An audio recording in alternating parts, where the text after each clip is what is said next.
ಅವ್ರದ್ದು ಕನೆಕ್ಟ್ ಆದ ಕೂಡ ನನ್ಗೆ ಹೇಳಿ, ನಾವು ಕ್ಲೋಸ್ ಮಾಡ್ಬಿಡ್ತೀವಿ. ಸರಿ ಸರ್, ಸರಿ ಸರ್. ಆಗ್ಬೋದಾ? ನಾನು ಇಡಿ ಮೇಡಮ್. ಸರಿ ಸರ್, ಸರಿ ಸರ್, ಸರಿ ಸರ್. ಸರ್ ಆಗ್ಬೋದು ಸರ್. ಸರ್ ಮಾತಾಡಿದೆ ನಾನು. ಅದು ಪರ್ಮಿಷನ್ ಅವರು ಸ್ವಲ್ಪ ಸ್ಟ್ರಿಕ್ಟ್ ಆಗಿ ಆನ್ ಮಾಡ್ಕೊಂಡ್ಬಿಟ್ಟಿದ್ದಾರೆ, ಆಫ್ ಮಾಡಿದ್ದಾರೆ ಸರ್. ಅದು ಪರ್ಮಿಷನ್ ಕೇಳ್ತಾ ಇದೆ, ಅದು ಗೊತ್ತಾಗ್ತಿಲ್ಲ. ಪಕ್ಕದ ಮನೇಲಿ ಒಂದು ಹುಡುಗಿ ಹತ್ರ ಮಾತಾಡಿದೆ ಸರ್, ಅವ್ರು ಸರಿ ಮಾಡ್ಕೊಡ್ತೀನಿ ಅಂದಿದ್ದಾರೆ. ಒಂದು 2 minutes ನೀವು ಮಾತಾಡಿ ಸರ್ ನನ್ನ ಪ್ಲೀಸ್. ಕಡೆ ಈಗ ಅವರು ರವೀಂದ್ರ ಕತ್ತಿ ಮೆಸೇಜ್ ಇದೆ ನನ್ನ ಹತ್ರ, ನಾನು ನೋಡಿದೆ. ಹೇಳಿದ್ರು ಆರಂಭದಲ್ಲಿ ಒಂದು ಪ್ರಿಯಾಂಬಲ್ ಇದೆ, ದೇಹ ಮೀಮಾಂಸಾ ಪರಿಕಲ್ಪನೆ ಚರ್ಚೆಗಳು ಅಂತ ಹೇಳಿ. ಅದು ಒಂದು ನಿಮಿಷ ಆಗ್ತದೆ, ಮನೆ ಓದ್ತೀನಿ ಕೇಳ್ರಿ. ಆಮೇಲೆ ಜೈನ್ ಧರ್ಮ ಕಂಟಿನ್ಯೂ ಮಾಡ್ತಾರೆ. ಸರಿ. ನಾವು ಈಗ ಸೆಂಟ್ರಲ್ ಯೂನಿವರ್ಸಿಟಿಗೆ ಪ್ರೊಫೆಸರ್ ವಿಕ್ರಮ್ ವಿಸಾಜಿ ಅವರ ಮಾರ್ಗದರ್ಶನದಲ್ಲಿ ಡಾಕ್ಟರ್ ರವೀಂದ್ರ ಕತ್ತಿ ಅವರು ಮಂಡಿಸಿರುವಂತಹ ಪ್ರಬಂಧದ ಆರಂಭದ ಅಧ್ಯಾಯದ 1ರಲ್ಲಿ ದೇಹ ಮೀಮಾಂಸೆ ಪರಿಕಲ್ಪನೆ ಚರ್ಚೆಗಳಂತ ಒಂದು ಭಾಗ ಇದೆ. ಆ ಭಾಗವನ್ನ ನಿಮ್ಮ ಗಮನಕ್ಕೆ ತಗೊಂಡ್ ಬರ್ಬೇಕು ಅಂತ ಅನಿಸ್ತು. ಅದಕ್ಕೆ ಅದನ್ನ ಓದ್ತಾ ಇದ್ದೀನಿ, ತಾವು ಕೇಳ್ಬಹುದು. ದೇಹ ಮೀಮಾಂಸೆ ಪರಿಕಲ್ಪನೆಯ ಚರ್ಚೆಗಳು. ದೇಹದ ಕುರಿತು ಪರಿಕಲ್ಪನಾತ್ಮಕ ಚಿಂತನೆ ನಡೆಸುವಾಗ ಚಿಂತನೆ ಎನ್ನುವ ಪದದ ಪರ್ಯಾಯವಾಗಿ ಪ್ರಾಚೀನರು ಮೀಮಾಂಸೆ ಎನ್ನುವ ಹೆಸರಿನಿಂದ ಕರೆದಿದ್ದುಂಟು. ಮೊದಲು ಇದು ವೇದಗಳ ವ್ಯಾಖ್ಯಾನಕ್ಕೆ ಸೀಮಿತವಾಗಿದ್ದರೂ ನಂತರ ವಿಸ್ತರಿಸಿಕೊಂಡಿತು. ಹಲವು ಕಡೆಗಳಲ್ಲಿ ಉಲ್ಲೇಖಿಸಲ್ಪಟ್ಟಿದೆ. ರಾಜಶೇಖರನು ತನ್ನ ಕೃತಿಗೆ ಕಾವ್ಯ ಮೀಮಾಂಸೆ ಎಂದು ಹೆಸರಿಸಿರುವುದರಲ್ಲಿ ಮೀಮಾಂಸೆ ಎಂಬ ಲೋಕಾಪುರ್ ಸರ್, ನಿಮ್ದು ಧ್ವನಿ ಕೇಳ್ತದೆ ಸರ್, ಮಾತಾಡಿ ಸರ್. ಈಗ ಬಂದೆ ಸರ್, ಮಾತಾಡ್ತಾ ಇದಾರೆ. ಮುಗಿಸ್ಲಿ, ಅವ್ರು ಬರ್ತೀನಿ. ಈಗ ಹುಡುಗಿ ಮಾಡಿಕೊಟ್ಟು ಕ್ಷಮ ಮಾಡಿ. ಹಾ ಸರ್, ಆಯ್ತು ಸರ್. ಸರ್ ನೀವು ಆಫ್ ಮಾಡ್ಬಿಡಿ ಸರ್, ಹಾಗೆ ರೀ ಸರ್. ಅಲ್ಲ, ನಾ ಹಂಗೆ ಇರ್ತೀನಿ. ಸಾರ್ ಮಾತಾಡ್ತಾ ಇದಾರೆ, ಮಾತಾಡ್ಲಿ ಅವರು. ಹೌದಾ? ಎಕ್ಸ್ಟ್ರೀಮ್ಲಿ ಸಾರಿ, ಆ ಮಗು ಮಾಡಿಕೊಡ್ತು. Very very extremely sorry. ಅಲ್ಲಿ ರೂಮಿಗೆ ಬರ್ತೀನಿ, ನೀವು ಮಾತಾಡಿ ಗುರುಗಳೇ. ನಾ ಬರ್ತಾ ಇದ್ದೀನಾ? ಹಾ, ಧಾರವಾಡಕಟ್ಟೆಯ ಎಲ್ಲ ಸ್ನೇಹಿತರಿಗೆ ನಮಸ್ಕಾರ. ಇದು 202ನೆಯ ಉಪನ್ಯಾಸ ಮಾಲಿಕೆ. ಒಂದು ವೃತ್ತದ ಹಾಗೆ ಅದನ್ನ ನೀವು ಮಾಡ್ಕೊಂಡು ಬಂದಿರೋದಕ್ಕೆ ನಿಮಗೆ ನಾನು ಧನ್ಯವಾದಗಳನ್ನ ಹೇಳ್ತೀನಿ. ಇದರ ಹಿಂದಿರುವ ಎಲ್ಲ ರೂವಾರಿಗಳು, ಬಸವರಾಜ್ ಡೋಣೂರ್ ಅವರು, ಮೇಡಮ್ ಅವರು, ಬಳಿಕೆ ಸರ್ ಅವರು, ಎಲ್ಲರಿಗೂ ನನ್ನ ನಮಸ್ಕಾರಗಳು. ಮತ್ತು ಈ ಉಪನ್ಯಾಸ ಮಾಲಿಕೆಯ ಅಧ್ಯಕ್ಷತೆ ವಹಿಸಿರುವಂತ ನಾಡಿನ ಖ್ಯಾತ ಚಿಂತಕರಾಗಿರುವಂತ ವಿಜಯ್ ಕುಮಾರ್ ಕಟ್ಟಿಗೆಳ್ಮಠ್ ಸರ್ ಅವರಿಗೆ ನನ್ನ ಅನಂತ ನಮಸ್ಕಾರಗಳು. ಕ್ಷಮ ಮಾಡಿ, ಟೆಕ್ನಿಕಲಿ ನಾವು ಸ್ವಲ್ಪ ಹಿಂದಿರೋದ್ರಿಂದ ಈ ತರ ಅಸ್ತವ್ಯಸ್ತ ಆಗಿದೆ. I am extremely sorry. ಮಾತಾಡ್ಲಾ? ಭಾರತೀಯ ಶ್ರಮಣ ಪರಂಪರೆಯ ಬಹಳ ಮುಖ್ಯ ಚಿಂತಕರಾಗಿರುವಂತಹ ಬುದ್ಧ ಮತ್ತು ಮಹಾವೀರರು ದೇಹ ಮೀಮಾಂಸದ ಬಗ್ಗೆ ಬಹಳ ದೊಡ್ಡ ಮಾತುಗಳನ್ನ ಆಡಿದ್ದಾರೆ. ದೇಹ ಮತ್ತು ಆತ್ಮದ ಬಗ್ಗೆ ಮಾತಾಡಿದ್ದಾರೆ. ನಮ್ಮ ಬಸವಣ್ಣವರು ಕೂಡ ದೇಹವೇ ದೇಗುಲ ಎಂದು ಇದ್ದಾರೆ. ಆದ್ರೆ ಜೈನ ಕಾವ್ಯಗಳಲ್ಲಿ ಈ ದೇಹ ಮೀಮಾಂಸೆಯ ಕೆಲವು ಆಖ್ಯಾನಗಳ ಮೂಲಕ, ಕಥನಗಳ ಮೂಲಕ ಹೇಗೆ ನಮ್ಮ ದೊಡ್ಡ ಕವಿಗಳು ಮಾಡಿದ್ರು ಅನ್ನೋದ್ರ ಬಗ್ಗೆ ಇವತ್ತು ಕೆಲವು ಚಿಂತನೆಗಳನ್ನ ನಾವು ಮಾಡೋಣ. ನಾವು ಜೀವಿಗಳು ಅಂದ್ರೆ ನಮ್ಮೊಳಗೆ ಒಂದು ಜೀವ ಇದೆ. ಆ ಜೀವವಿರುವವರೆಗೂ ನಾವು ಇರ್ತೀವಿ ಅನ್ನೋದು ಒಂದು ಸತ್ಯ, ಒಂದು ನಂಬಿಕೆ. ಆದ್ರೆ ಅದಕ್ಕೆ ವಿರುದ್ಧವಾಗಿ ಈ ದೇಹಕ್ಕೆ ಜೀವವನ್ನು ಹೊತ್ತಾಡುವ ಸಾಮರ್ಥ್ಯ ಇರುವವರೆಗೂ ದೇಹವನ್ನ ಇಟ್ಕೊಳ್ಬೇಕು. ಹೊತ್ತಾಡುವ ಸಾಮರ್ಥ್ಯ ಅದಕ್ಕೆ ನಿಂತ ಮೇಲೆ ಅದನ್ನ ದೇಹವನ್ನು ವಿಸರ್ಜಿಸಬೇಕು ಅನ್ನೋದು ಸಲ್ಲೇಖನ ಧಾರೆಯ ಮೂಲಕ ಜೈನ ಸಿದ್ಧಾಂತ ಹೇಳ್ತದೆ. ದೇಹ ನಮ್ಮ ಜೀವವನ್ನ ಹೊತ್ತುಕೊಂಡಿದೆ ಎನ್ನುವ ಕಾರಣಕ್ಕಾಗಿ ನಾವು ದೇಹವನ್ನ ಕಾಪಾಡಬೇಕು. ಅದಕ್ಕೆ ಆಹಾರ ಕೊಡಬೇಕು, ಅದಕ್ಕೆ ಔಷಧ ಕೊಡಬೇಕು, ಶೌಚ ಅದನ್ನ ಮೇಲಿಂದ ಮೇಲೆ. ಅಂದ್ರೆ ಇದೊಂದು ಜೀವವನ್ನ ಹೊತ್ತೊಯ್ಯುವ ವಾಹನ ತರ ಜೈನ ಮೀಮಾಂಸೆ, ದೇಹ ಮೀಮಾಂಸೆ ಮಾತಾಡ್ತದೆ. ಜೈನ ಮುನಿಗಳು ನಿಮ್ಗೆಲ್ಲ ಗೊತ್ತಿರುವ ಹಾಗೆ ಎದ್ದು ನಿಂತು ಕೈಯಿಂದ ಊಟ ಮಾಡ್ತಾರೆ. ಎಲ್ಲಿವರೆಗೂ ಅವ್ರಿಗೆ ಎದ್ದು ನಿಲ್ಲುವ ಸಾಮರ್ಥ್ಯ ಇದೆಯೋ ಅಥವಾ ಎಲ್ಲಿವರೆಗೂ ಆ ದೇಹ ಅವರನ್ನು ಎದ್ದು ನಿಲ್ಲಿಸಲಿಕ್ಕೆ ಸಾಧ್ಯ ಇದೆ ಅಲ್ಲಿವರೆಗೂ ಅವರು ಊಟ ಮಾಡ್ತಾರೆ. ನಿಲ್ಲುವ ಸಾಮರ್ಥ್ಯವನ್ನ ಅವರು ಕಳೆದುಕೊಂಡ ಮೇಲೆ ಅವ್ರ ದೇಹವನ್ನ ವಿಸರ್ಜಿಸ್ಲಿಕ್ಕೆ ಅಂದ್ರೆ ಸಲ್ಲೇಖನ ವರ್ತಧಾರಿ ಆಗಲಿಕ್ಕೆ ಅವರು ತಯಾರಾಗ್ತಾರೆ. ವಿಶೇಷವಾಗಿ ಜೈನರ ಆಗಮಿಕ ಕಾವ್ಯಗಳಲ್ಲಿ ಮತ್ತೆ ಈ ದೇಹದ ವ್ಯಾಂಚೆಗಳು ಬರ್ತಾ ಹೋಗ್ತವೆ. ಅಂದ್ರೆ ದೇಹ ಮೀಮಾಂಸೆಗೆ ಬಹಳ ದೊಡ್ಡ ಒಂದು ಸ್ಥಾನವನ್ನ ಈ ಕಾವ್ಯಗಳು ನಮಗೆ ಕೊಟ್ಟಿವೆ. ಸುಖ ಅನುಭವಿಸುವುದು ದೇಹ ಅಲ್ಲ, ಸುಖ ಅನುಭವಿಸುವುದು ಮನಸ್ಸು. ನಮ್ಮ ವಾಂಛೆಗಳು ದೇಹ ಒಂದು ವಾಹನ ಮಾತ್ರ, ಜೀವವನ್ನು ಪೋಷಿಸುವ ಒಂದು ಗೂಡು ಮಾತ್ರ ಅಂತ ಜೈನ ಕವಿಕಾರರು ಹೇಳ್ತಾರೆ. ಅದಕ್ಕಾಗಿ ಜೈನ ತಾತ್ವಿಕತೆ ಮನೋನಿಗ್ರಹದ ಕಡೆಗೆ ಒಲಿದು ಕೂತಿದೆ. ಅಂದ್ರೆ ಒಂದು ದೇಹ ಮೀಮಾಂಸನ ಬಹಳ ವೈಜ್ಞಾನಿಕವಾಗಿ ಈ ಕಾವ್ಯಗಳು ಕಂಡರಿಸ್ತವೆ. ಯಾಕಂದ್ರೆ ಜೈನ ದರ್ಶನ ಭೇದ ವಿಜ್ಞಾನಕ್ಕೆ ಹೆಚ್ಚು ಒತ್ತು ಕೊಡ್ತದೆ. ಭೇದ ವಿಜ್ಞಾನ ಅಂದ್ರೆ ಆತ್ಮವೇ ಬೇರೆ ದೇಹವೇ ಬೇರೆ ಅನ್ನುವ ಒಂದು ಭೇದ ತಿಳುವಳಿಕೆ ನಮ್ಮಲ್ಲಿ ಇದ್ರೆ ದೇಹಕ್ಕೆ ಆಗುವ ಯಾವುದೇ ಪರಿಚಯಗಳು ಹಿಂಸೆಗಳು ಮನಸ್ಸಿಗೆ ಮಾತ್ರ ಮುಟ್ಟುತ್ತವೆ, ನಾವು ದೇಹಕ್ಕೆ ಅಲ್ಲ ಅಂತ. ಅಂದ್ರೆ ದೇಹ ಬೇರೆ ಆತ್ಮ ಬೇರೆ ಅಂತ ಪ್ರತಿಪಾದಿಸುವ ಚಿಂತನೆ ಭೇದ ವಿಜ್ಞಾನ. ಅದಕ್ಕಾಗಿ ಜೈನ ಮುನಿಗಳು ದೇಹದ ಮಹತಿಯನ್ನ ಬಿಟ್ಟು ಆತ್ಮದ ಮಹತಿ ಕಡೆಗೆ ಅವ್ರು ಹೋಗ್ತಾರೆ. ನಿಗ್ರಂಥ ತತ್ವದ ಮೂಲ ರೂಪವೇ ಇದು. ಜೈನ ದರ್ಶನ ಯಾವಾಗಲೂ ದೇಹದ ಕ್ಷೀಣತೆಯನ್ನು ಸ್ವಾಗತಿಸ್ತದೆ. ದೇಹ ಕ್ಷೀಣ ಆಗ್ತಾ ಇದೆಯಾ, ಒಳ್ಳೇದಾಯ್ತು, ಅದನ್ನು ವಿಸರ್ಜಿಸೋದು ಅಂತ. ಜೈನ ಕವಿಗಳು ತಮ್ಮ ಕಾವ್ಯಗಳಲ್ಲಿ ಅನೇಕ ಪ್ರಸಂಗಗಳಲ್ಲಿ ದೇಹದ ಕ್ಷಣಿಕತೆಯನ್ನ ಅವರು ಕಥನ ಮಾಡಿ ಹೇಳಿದ್ದಾರೆ. ಒಂದು 3 ಕಾವ್ಯವನ್ನ ಮಾತ್ರ ನಾವು ನೋಡೋಣ. 3 ಕಾವ್ಯದ 3 ಆಖ್ಯಾನಗಳನ್ನು ಮಾತ್ರ ನೋಡೋಣ. ಪಂಪನ ಆದಿ ಪುರಾಣದಲ್ಲಿ ಬರುವಂತ ಶ್ರೀಮತಿ ಮತ್ತು ವಜ್ರಜಂಗರ ಪ್ರಸಂಗ ಬಹಳ ಮಾರ್ಮಿಕವಾದದ್ದಾಗಿದೆ. ಜೈನ ಕವಿಗಳು ಆಗಮ ಕಾವ್ಯದಲ್ಲಿ ದೇಹನ ಸ್ಫುರತೆಯನ್ನು ಹೇಳುವ ಮೂಲಕ ಆಧ್ಯಾತ್ಮದ ಕಡೆಗೆ, ಅಂತಿಮವಾಗಿ ಮೋಕ್ಷದ ಕಡೆಗೆ ನಮ್ಮನ್ನು ಒಯ್ಯುವ ಉದ್ದೇಶವನ್ನು ಹೊಂದಿದೆ. ಇಲ್ಲಿ ಪ್ರಸಂಗಕ್ಕೆ ಬಂದ್ರೆ, ನೀವೆಲ್ಲ ಕಾವ್ಯವನ್ನು ಓದ್ದವರು ಇದ್ದೀರಿ. ಆ ದಂಪತಿಗಳು ವಜ್ರಜಂಗ ಮತ್ತು ಶ್ರೀಮತಿಯವರು ದಂಪತಿಗಳು ಅನ್ಯೋನ್ಯಾಂಗ ಸ್ಪರ್ಶ ಸುಖ ಉನ್ಮಿಳಿತ ವಿಲೋಚನರಂತೆ ನಿದ್ರಾರಸ ವಶಗಳು ಆದಿರ್ದರ್.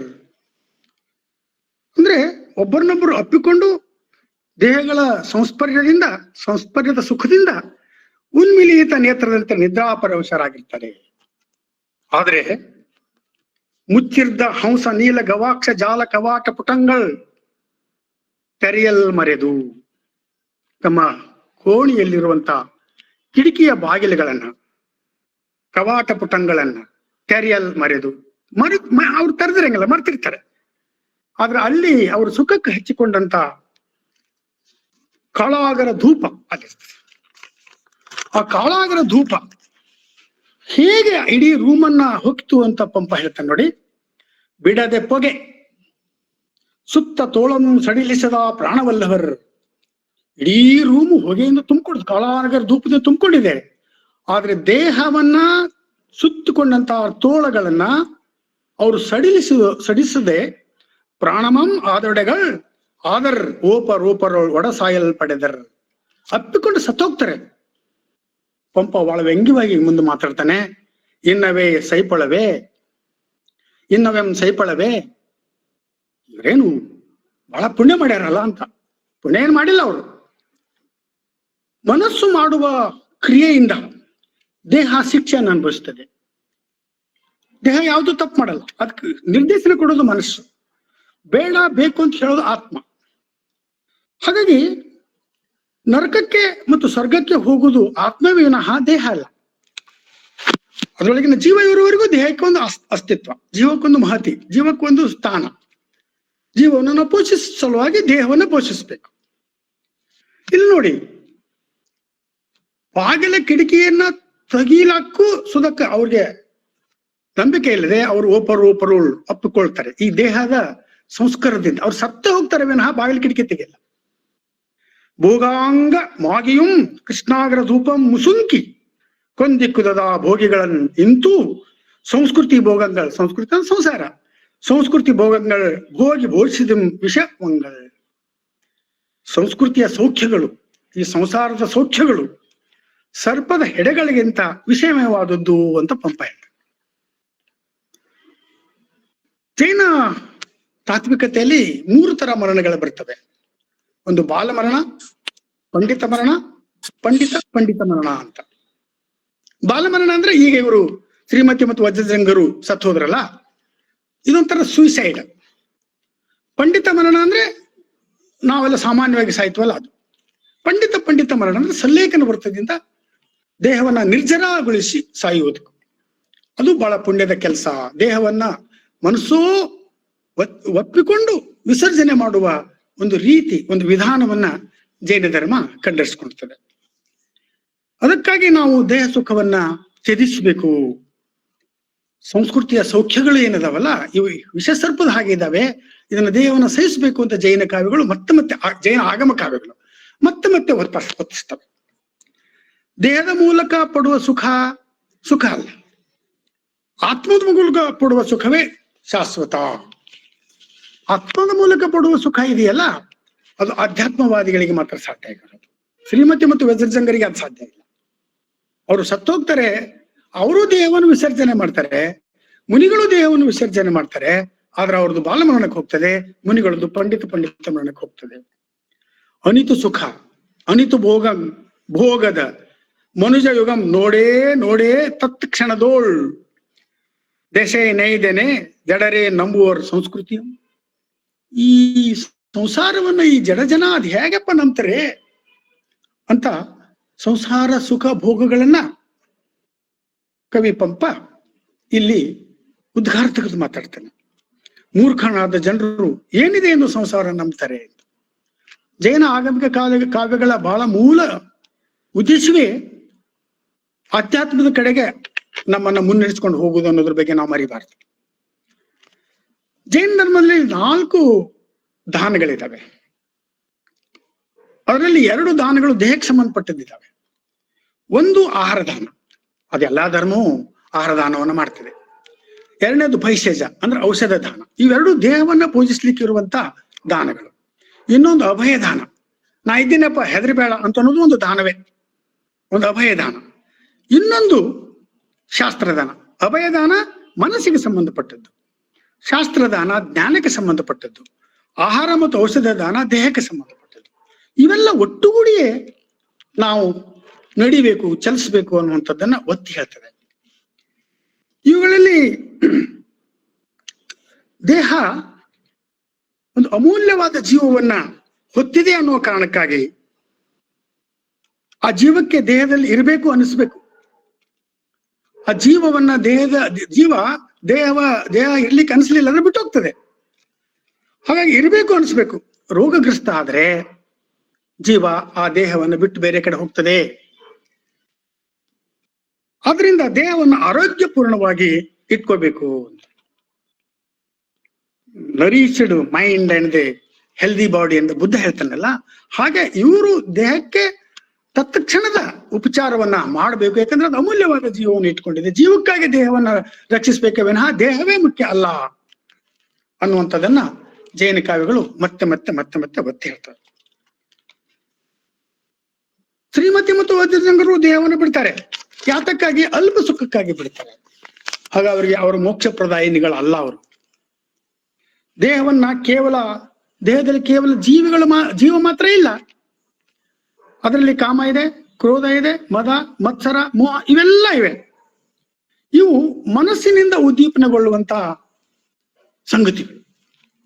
ಇವು ದೇಹವನ್ನ ಬೇರೆ ಕಡೆ ಎಳೆದುಕೊಂಡು ಹೋಗಿ ಕೊಡುವಂತ ಸಂಗತಿಗಳು. ಆದ್ದರಿಂದ ಇವುಗಳನ್ನ ನಿಗ್ರಹ ಮಾಡಬೇಕು ಅಂತ ಜೈನ ಕಾವ್ಯಗಳು ಹೇಳ್ತವೆ. ಹಾಗಾಗಿ ಮನಸ್ಸಿಗೆ ಸಂಸ್ಕಾರ ಕೊಡಬೇಕು. ಶ್ರೀಮತಿ ಮತ್ತು ವಜ್ರಜಂಗರು ಕ್ಷುಲ್ಲಕ ಕಾರಣಕ್ಕೆ ದೇಹನ ಬಿಡ್ತಾರೆ. ನಾವು ಹೇಳ್ಬೋದು, ಅಯ್ಯೋ ಎದ್ದು ಹೋಗಿ ಕಿಟಕಿ ತೆಗೆದು ಬಿಟ್ಟಿದ್ರೆ ಆ ಕಾಳೋಗರನ ಇದರಿಂದ ಧೂಪದಿಂದ ಅವರು ತಪ್ಪಿಸಿಕೊಂಡು ಬದುಕಬಹುದಾಗಿತ್ತಲ್ಲ. ಆದ್ರೆ ಅವರು ಅದೆಷ್ಟು ಸುಖದಿಂದ ಅವರು ಮೈಮರೆದುಕೊಂಡಿರ್ತಾರೆ ಅಂತಂದ್ರೆ ಸಾವನ್ನು ಕೂಡ ಲೆಕ್ಸಲ್ಲ.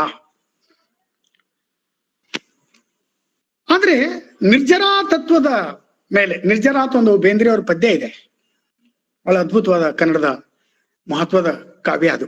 ನಿರ್ಜರಾ ತತ್ವದ ಮೇಲೆ ಅಂದ್ರೆ ಸಲ್ಲೇಖನ ಪಡೆದು ದೇಹ ಬಿಡುವುದು ಮೋಕ್ಷಾಂಗಗಾಮಿ ಸುಖಕ್ಕೆ ಎಂಬ ನಂಬಿಕೆ ಇದೆ. ಈ ಸಲ್ಲೇಖನ ಅಂದ್ರೆ ದೇಹ ನಿರಾಕರಣೆ. ಈ ದೇಹದ ಅವಶ್ಯಕತೆ ಮುಗೀತು. ಆತ್ಮದ ಮಹತ್ವ, ಆತ್ಮದ ಮಹತಿ ಬಹಳ ಮುಖ್ಯ ಆಗಿರೋದ್ರಿಂದ ದೇಹವನ್ನ ಬಿಡುದು, ಹಂತ ಹಂತವಾಗಿ ಅದಕ್ಕೆ ಆಹಾರ ಕೊಡುವುದನ್ನು ನಿಲ್ಲಿಸುದು, ಅದರ ಕೂಗುವ ಮನಸ್ಸನ್ನ ರಮಿಸಿ ದೇಹ ಬಿಡುವ ಕ್ರಮವೇ ಸಲ್ಲೇಖನ. ಅದು ಬೇಡ್ತದೆ, ಮನಸ್ಸು ಪ್ರಚೋದನೆ ಮಾಡ್ತದೆ, ಬೇಡು ಅಲ್ಲಾಡು ಅಂತ. ಇದೊಂದು ರೀತಿ ಹಂಸಕ್ಷೀರ ರುದಿರೋದ್ಗಾರಿ ಅಂತಾನ ಪಂಪ. ನಮ್ಮ ರಕ್ತ ಹಂಸದ ಹಾಗೆ ಬಿಳಿದಾಗ್ಬೇಕು, ರುದಿರ ಹಾಗೆ ಬಿಳಿ ಆಗೋದಿಲ್ಲ ಬೇಕು ಅನ್ನುವಂಥದ್ದೊಂದು ವಿಧಾನ. ದೇಹದಲ್ಲಿ ಜೀವ ಇದೆ ಎನ್ನುವ ಕಾರಣಕ್ಕಾಗಿ ಮಾತ್ರ ನಾವು ದೇಹವನ್ನು ಕಾಪಾಡಿಕೊಳ್ಬೇಕು. ಅದು ಬಹಳ ಸುಂದರವಾಗಿದೆ. ಅದು ಯಾರ್ಯಾರನ್ನು ಮನಸ್ಸೇ ಆಕರ್ಷಿಸೋದು. ದೇಹ ಸೌಂದರ್ಯವನ್ನ ಜೈನ ಕಾವ್ಯಗಳು ನಿರಾಕರಿಸ್ತವೆ. ಅದ ಮುಂದೆ ನೋಡ್ತೀವಿ ನಾವು ಜನನ ಯಶೋಧರ ಚರಿತ್ರೆಯಲ್ಲಿ. ಯಾವಾಗ ಆತ್ಮನಲ್ಲಿ ವೈರಾಗ್ಯ ಭಾವ ಹುಟ್ಟುತ್ತದೆಯೋ ಆಗ ದೇಹವನ್ನು ವಿಸರ್ಜಿಸಬೇಕು ಅಂತದ್ದೇ ಜೈನ ಕಾವ್ಯ. ಈ ವೈರಾಗ್ಯ ಅನ್ನೋದು ಏನು? ಸಂಸಾರದಿಂದ ವಿಗತಿಗೊಳ್ಳೋದು. ಸಂಸಾರದಿಂದ ಬಿಟ್ಟು ಬೇರೆ ಕಡೆ ಕೂತ್ರೆ ಅಲ್ಲ. ಈ ಪ್ರಪಂಚದಲ್ಲಿ ಎಲ್ಲಿ ಕೂತ್ರೂ ಒಂದು ಸಂಸಾರ ನಮ್ಮ ಬೆನ್ನತ್ತದೆ. ಕೌಟುಂಬಿಕ ಸಂಸಾರ ಒಂದಾದ್ರೆ ಪ್ರಾಪಂಚಿಕ ಸಂಸಾರ ಒಂದು ಇರುತ್ತೆ. ಈ ಪ್ರಾಪಂಚಿಕ ಸಂಸಾರದಿಂದ ಮುಕ್ತಿಗೊಳ್ಬೇಕಾಗಿದ್ರೆ ದೇಹ ವಿಸರ್ಜನೆ ಒಂದು ಮಾರ್ಗ. ಇದು ಜೈನ ತಾತ್ವಿಕತೆಯ, ದೇಹ ಮೀಮಾಂಸೆಯ ಬಹಳ ದೊಡ್ಡ ತಾತ್ವಿಕತೆ. ನಾವು ಜನನ ಯಶೋಧರ ಚರಿತ್ರೆಗೆ ಉದಾಹರಣೆ ಬರೋಣ. ನೀವೆಲ್ಲ ಓದಿದ ಕಾವ್ಯವೇ ಅದು. ಇಲ್ಲಿಯೂ ದೇಹದ ಪ್ರಾಬಲ್ಯದಿಂದ, ದೇಹ ವಾಂಚೆಯಿಂದ ತಿರ್ಯಂಚಗತಿಗೆ ಜಾರುವ ಕ್ರಮ ಇದೆ. ಜೀವಿಗಳಲ್ಲಿ 3 ಹಂತಗಳನ್ನ ಮಾಡ್ತದೆ ಜೈನ ಕಾವ್ಯ. ಒಂದು ತಿರ್ಯಂಚಗತಿ, ಈ ಇರುವೆ ಇತ್ಯಾದಿಗಳು, ಸರೀಸೃಪಗಳು ಇತ್ಯಾದಿ. ಆಮೇಲೆ ಮನುಷ್ಯಗತಿ, ನಾವೆಲ್ಲ ಇದ್ವಲ್ಲ, ಅಲ್ಲಿಂದ ದೇವಗತಿಗೆ ಹೋಗ್ಬೇಕು ಅಂತ. ಅಂದ್ರೆ ಊರ್ಧ್ವಗಾಮಿ ಚಲನೆಯನ್ನ ನಾವು ರೂಢಿಸಿಕೊಳ್ಬೇಕು, ಅಧೋಗಾಮಿತ್ವ ಅಲ್ಲ. ಅದರಿಂದ ಬಹುಶಃ ಜೈನ ತೀರ್ಥಕ್ಷೇತ್ರಗಳೆಲ್ಲ ಬೆಟ್ಟದ ಮೇಲೆ ಇರ್ತವೆ. ಇಳಿದು ಹೋಗಬಾರ್ದು, ಏರಿ ಹೋಗ್ಬೇಕು ಅನ್ನುವಂಥ ಒಂದು ಸಂಸಾರಿಗಳಿಗೆ ತಿಳಿಸುವ ಒಂದು ರೀತಿ ಅಷ್ಟೇ ಅದು. ಅಮೃತಮತಿ ಯಶೋಧರ ರಾಜನ ರಾಣಿ ಒಂದು ನಸಿಕಿನಲ್ಲಿ ಬದಗನ ನುಣದನಿ ಕೇಳ್ತಾಳೆ. ಬಹಳ ಸುಂದರವಾದ ಧ್ವನಿ.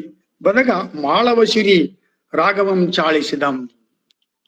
ನಸಿಕಿನಲ್ಲಿ ಆ ಮಾಳವಶಿರಿ ರಾಗ ಆತ ಹಾಡ್ತಾ ಇದ್ರೆ, ಆತ ಬದಗ ಆನೆ ಮಾವುತ ಮುಟ್ಟಿದ ಮನಮಂ, ಆ ರಾಗ ಅವಳ ಮನಸ್ಸನ್ನು ಮುಟ್ಟುತ್ತದೆ. ಪೊಟ್ಟನೆ ಪಸಾಯ ದಾನಂ ಒಟ್ಟ. ಇದು ದುರಂತ. ಮನುಷ್ಯನ ದುರಂತ ಯಾವುದಂದ್ರೆ ನಾವು ಪಟ್ಟನೆ ಪಸಾಯ ದಾನ, ಒಟ್ಟು ಮನಸ್ಸು ಕೊಟ್ಬಿಡು. ತಕ್ಷಣ ಮನಸ್ಸು ಕೊಡಬಾರ್ದು, ತಕ್ಷಣ ಯಾವುದನ್ನು ಕೊಡಬಾರ್ದು. ತೊಟ್ಟನೆ ಪಸಾಯ ದಾನಂ ಕೊಟ್ಟ, ಮನಸ್ಸನ್ನ ಕೊಡ್ತಾಳೆ. ಮನಸ್ಸನ್ನ ಕೊಟ್ಟ ಮೇಲೆ ದೇಹ ಹಾಕಿದಲ್ಲ, ದೇಹವನ್ನು ಕೊಟ್ಟಂತೆ. ಯಾಕಂದ್ರೆ ದೇಹಕ್ಕೆ ಸ್ವಂತ ಅಸ್ತಿತ್ವ ಇಲ್ಲ. ಜೀವ ಇದೆ ಅಂತ ದೇಹ ಇದೆ, ಆತ್ಮ ಇದೆ ಅಂತ ಜೀವ ಇದೆ. ಸೊ ದೇಹಕ್ಕೆ ಸ್ವಂತ ಅಸ್ತಿತ್ವ ಇಲ್ಲ ಆಗಿರೋದ್ರಿಂದ ಪಸಾಯದಾನ ಕೊಟ್ಟ ಮೇಲೆ ದೇಹವನ್ನು ಕೊಡ್ಲಿಕ್ಕೆ ಅವಳು ತಯಾರಾಗ್ತಾಳೆ. ಆದ್ರೆ ದೇಹದ ಮೇಲೆ ಆಗುವ ಎಲ್ಲಾ ಕ್ರಿಯೆಗಳು, ಅವಳು ಬಡಿತಾ ಇರಬಹುದು ಅಥವಾ ನಂಬಿಕೊಂಡ ಸುಳ್ಳು ಸುಖ ಇರಬಹುದು, ಅವೆಲ್ಲ ಮನಸ್ಸಿಗೆ ಸಂಬಂಧಪಟ್ಟ, ಆದ್ರೆ ನಮ್ಮ ದೇಹಕ್ಕೆ ಸಂಬಂಧಪಟ್ಟ ನಾವು ತಿಳ್ಕೊತಾ ಇದ್ವಿ. ಸಖೀರಿಯನ್ನು ಕರೆದು ತಾನು ಮನಸ್ಸು ಕೊಟ್ಟ ಆ ಬದಗ ಅಂದ್ರೆ ಮಾವುತ, ಅಷ್ಟಾವಂಕ ಅವನ ಹೆಸರು, ಹೇಗಿದ್ದಾನೆ ನೋಡಿ ಬಂದು ಹೇಳು ಅಂತಾಳೆ. ಕಾದಲನಂತ ಚೆಲ್ವನೇ, ಕಾಮದೇವನ ಹಾಗಷ್ಟು ಸುಂದರವಾಗಿದ್ದಾನೆ ಅಂತ ಕೇಳ್ತಾಳೆ. ಇರೋದಿಲ್ಲ ಅವನು. ಅದೂದವಿ ಪೇಳ್ಬಳ್ ಹೇಳ್ತಾಳೆ. ಕುರೇನೊಸಲ್, ನಾನು 2-3 ಹೇಳ್ತೀನಿ.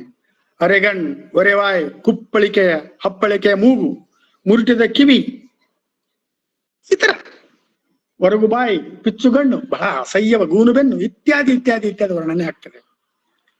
ಅವನ ಚರ್ಮ ಕಪ್ಪು, ಮೈ ನಾರ್ತಾ ಇದೆ, ಬೆನ್ನು ಗೂನಾಗಿದೆ, ಕಾಲ ಅವಳ ಟೊಂಕ ಮುರಿದ ಕತ್ತೆ ಕಾಲ್ಗತ್ತಾಗಿದೆ. ಇದೆಲ್ಲ ಕೇಳ್ಬಿಟ್ಟು ಅವಳಿಗೆ ನೋವು ಆಗ್ತದೆ. ಅವಳಿಗೆ ಅಂದ್ರೆ ಅವಳ ಮನಸ್ಸಿಗೆ ನೋವು ಆಗ್ತದೆ. ಆಗ ಹೇಳ್ತಾಳೆ, ಸಿಟ್ಟಿಗೆದ್ದು ಹೇಳ್ತಾಳೆ, ಗದ್ಗದ ಕಂಠ ಅಳ್ತಾಳೆ, ವಾರ್ಬಿಂದು 2 ಕಣ್ಣೀರು ಹಾಕಿ ಕಮ್ಮನೆಯನ್ನು ತುಂಬಿಕೊಳ್ತಾಳೆ. ಪಲ್ಲ ಮೇಲೆ ಸೊನ್ನಲ್ಲರ ಮೈಯೋ. ಕನ್ನಡ ಸಾಹಿತ್ಯದಲ್ಲಿ ಇದಕ್ಕೆ ಬೇರೆ ಬೇರೆ ವ್ಯಾಖ್ಯಾನಗಳಿದ್ದಾವೆ. ಇದು ಅವಳ ಹತಾಶೆ ಮನಸ್ಥಿತಿಯ ಮಾತಷ್ಟೇ. ನಲ್ಲರ ಮೈ ಹೊಲಿಸಿದ್ರೆ ಬಹಳ ಚಲೋ ಅಂತ ಅವಳು ಹೇಳ್ತಾಳೆ. ಇಲ್ಲಿ ದೇಹವನ್ನ ಅವಳು ಹೇಗೆ ಗ್ರಹಿಸ್ತಾಳೆ ನೋಡಿ. ಒಲವಾದರೆ ರೂಪಿನ ಕೊಟ್ಟಲೆ ಏಕೋ, ಪ್ರೀತಿನ ಮಾಡಿದ್ವಿ ಅಂದ್ರೆ ರೂಪ ಹಾಕ್ಬೇಕು ಅಂತ. ದೂತಿಗೆ ಲಂಚ ಕೊಟ್ಟು ಅಷ್ಟಾವಂಕನನ್ನು ಕೂಡ್ತಾಳೆ. ಅಂದ್ರೆ ಅಧೋಗಾಮಿ ಚಲನೆ, ಊರ್ಧ್ವಗಾಮಿ ಚಲನೆ ನಾವು ಹೇಳ್ತಾ ಇದ್ರೆ, ತಿರ್ಯಂಚದಿಂದ ದೇವಗತಿಗೆ ಹೋಗ್ಬೇಕಾಗಿದ್ರೆ ಇವಳು ಮನಸ್ಸುಗತಿಯಲ್ಲಿ ನಿಂತ್ಕೊಂಡು ತಿರ್ಯಂಚಗತಿಗೆ ಬರ್ತಾ ಇದ್ದಾಳೆ. ಒಂದು ಸ್ಟೆಪ್ ತೆಳಗಿಳಿತಾ ಇದ್ದಾಳೆ. ಅವಳ ದೇಹವನ್ನು ಹೇಗೆ ಅವಳು ನಿರೂಪಣೆಗೊಳಿಸ್ತಿದ್ದಾಳೆ ನೋಡಿ. ಒಂದು ರಾತ್ರಿ ಯಶೋಧರೆ ತಡವಾಗಿ ಅಷ್ಟಾವಂಕನ ಹತ್ರ ಹೋಗ್ತಾಳೆ. ಆಗ ಆತ ಸಿಟ್ಟಿಗೆದ್ದು ತೋರ ಮುಡಿ ಪಿಡಿದು ಕುಡಿಯಂ ನಾರಂ ತಡೆವಂತ ತಡೆದು ಬೀಟೆ ಕಾಲಿಂ ಬಾರೆಳೆ ಒದಗ ನೊದದೊಡೆ ಕೇರೆ ಪರಳುವಂತೆ ಪರಳ್ವಲ್ ಕಾಲ್ ಮೇಲೆ. ಅವನ ಕಾಲ್ ಮೇಲೆ ಹಾವು ಹಳ್ಳ್ಯಾಡ್ತಾಳ. ಅವ ಅವಳ ಜಡೆ ಹಿಡಿದು ತನ್ನ ಬೀಟೆ ಕಾಲಿನಿಂದ ಒದಿತಿರ್ತಾನೆ. ಅಂದ್ರೆ ಆ ದೇಹ ಅದು ಸಹಿಸ್ಕೋತಿದೆ ಅಂದ್ರೆ ಮನಸ್ಸು ಸಹಿಸ್ಕೋತಾ ಇದೆ ಅಂತ. ಮನಸ್ಸು ಕೊಟ್ಬಿಟ್ಟಿದ್ದಾಳೆ, ಪಸಾಯ ದಾನ ಕೊಟ್ಟಿದ್ದಾಳೆ. ಆಕೆ ಮತ್ತೆ ಹೇಳ್ತಾಳೆ, ತಡವಾದುದು ನಲ್ಲನೇ, ನಲ್ಲ ಅಂತವನು, ನಲ್ಲ ತಡ ಆಗಿದೆ, ಬಡಿ ಮುಳಿಯದಿರ್, ಸಿಟಿಗಳು ಬೇಡಪ್ಪ, ಬಡಿ ಅರಸನೆಂಬ ಪಾತಕಿಯನ್ನ ತೊಡೆಯೇರಿ ಕೂತಿದ್ದ. ಹಾಗಾಗಿ ಮತ್ತೆ ಹೇಳ್ತಾನೆ, ನಿನ್ನ ಬಿಟ್ಟು ಮಿಕ್ಕ ಗಂಡರ್ ಸಮ ಸಹೋದರರ. ಮನಸ್ಸನ್ನು ಎಷ್ಟು ನಿಷ್ಠುರ ಮಾಡ್ಕೊಂಡಿದ್ದಾಳೆ, ದೇಹವನ್ನು ಎಷ್ಟು ನಿಕೃಷ್ಟಕ್ಕೆ ತಂದು ಚೆಲ್ಲಿದ್ದಾಳೆ. ಇದನ್ನ ನೋಡಿದ ಕೂಡಲೇ ಏನ್ ಅನ್ಸ್ಬೇಕು? ಆ ಕಾವ್ಯವನ್ನು ಓದಿದಾಗ ನಮ್ಗೆ ಏನ್ ಅನ್ಸ್ತದೆ? ದೇಹ ಬಹಳ ದೊಡ್ಡದಲ್ಲ. ದೇಹವನ್ನು ಸಲ್ಲೇಖನವತೆಯಿಂದ ನಿರ್ಜರ ತತ್ವದಿಂದ ನಾವು ಏನ್ ಮಾಡ್ಬೇಕು, ಅದನ್ನ ವಿಸರ್ಜನೆ ಮಾಡಬೇಕು ಅನ್ನುವಂಥ ಮನೋಭಾವ ಬರ್ಲಿ ಅಂತ ಕಾವ್ಯದಲ್ಲಿ ಆ ಉತ್ಕೃಷ್ಟ ಸಂಗತಿಯನ್ನ ಅಲ್ಲಿ ಹೇಳ್ತೇನೆ. ಗಜಂ ವೆಡಂಗ, ಆನೆ ಮಾವುತನೇ ನೀನ್ ಉರಿದೊಡೆ ಸಾವವಳು, ನೀನ್ ಸಿಟ್ಟಿದ್ರೆ ನಾನು ಸತ್ತು ಹೋಗ್ತೀನಪ್ಪ, ನನಗೆ ಮಿಕ್ಕ ಗಂಡರ ಸಹೋದರರ್ ಎಂದವನಿಗೆ ಭಾಷೆ ಕೊಡ್ತಾನೆ. ಅಂದ್ರೆ ಒಂದು ಪತನ ಏನ್ ಮಾಡುತ್ತೆ, 100 ಪತನಗಳ ನಮ್ಮ ಮೇಲೆ ತಂದು ಒಯ್ಯುತ್ತದೆ. ನಮ್ಮನ್ನ ಮೇಲೆ ಹೇಳೋದು ಹಾಗೆ ನಮ್ಮನ್ನ ಅಮುಕ್ತದೆ. ಮರುದಿನ ಇದನ್ನ ನೋಡ್ತಾನೆ ಯಶೋಧರ, ಅವನ್ ಸಿಟ್ಟಿಗೆದ್ದಿರ್ತಾನೆ, ಹೋಗಿ ಕೊಲ್ಬೇಕಂತ ವಿಚಾರ ಮಾಡ್ತಾನೆ. ಆದ್ರೆ ಈ ಖಡ್ಗ ಇರೋದು ಶೂರರನ್ನ ಕೊಲ್ಲಿಕ್ಕೆ ವಿನಃ ಇಂಥವಳನ್ನ ಅಲ್ಲ ಅಂತ ತಿರುಗಿ ಬರ್ತಾನೆ. ಮರ್ದಿನ ಬಂದು ಅವಳನ್ನ ನೈದಿಲ ಹೂವಿನಿಂದ ಹೊಡಿತಾನೆ. ಮಜಾ ಅಂದ್ರೆ ಅವಳು ಮೂರ್ಛೆ ಹೋಗ್ಬಿಡ್ತಾಳೆ. ಅಟ್ಪ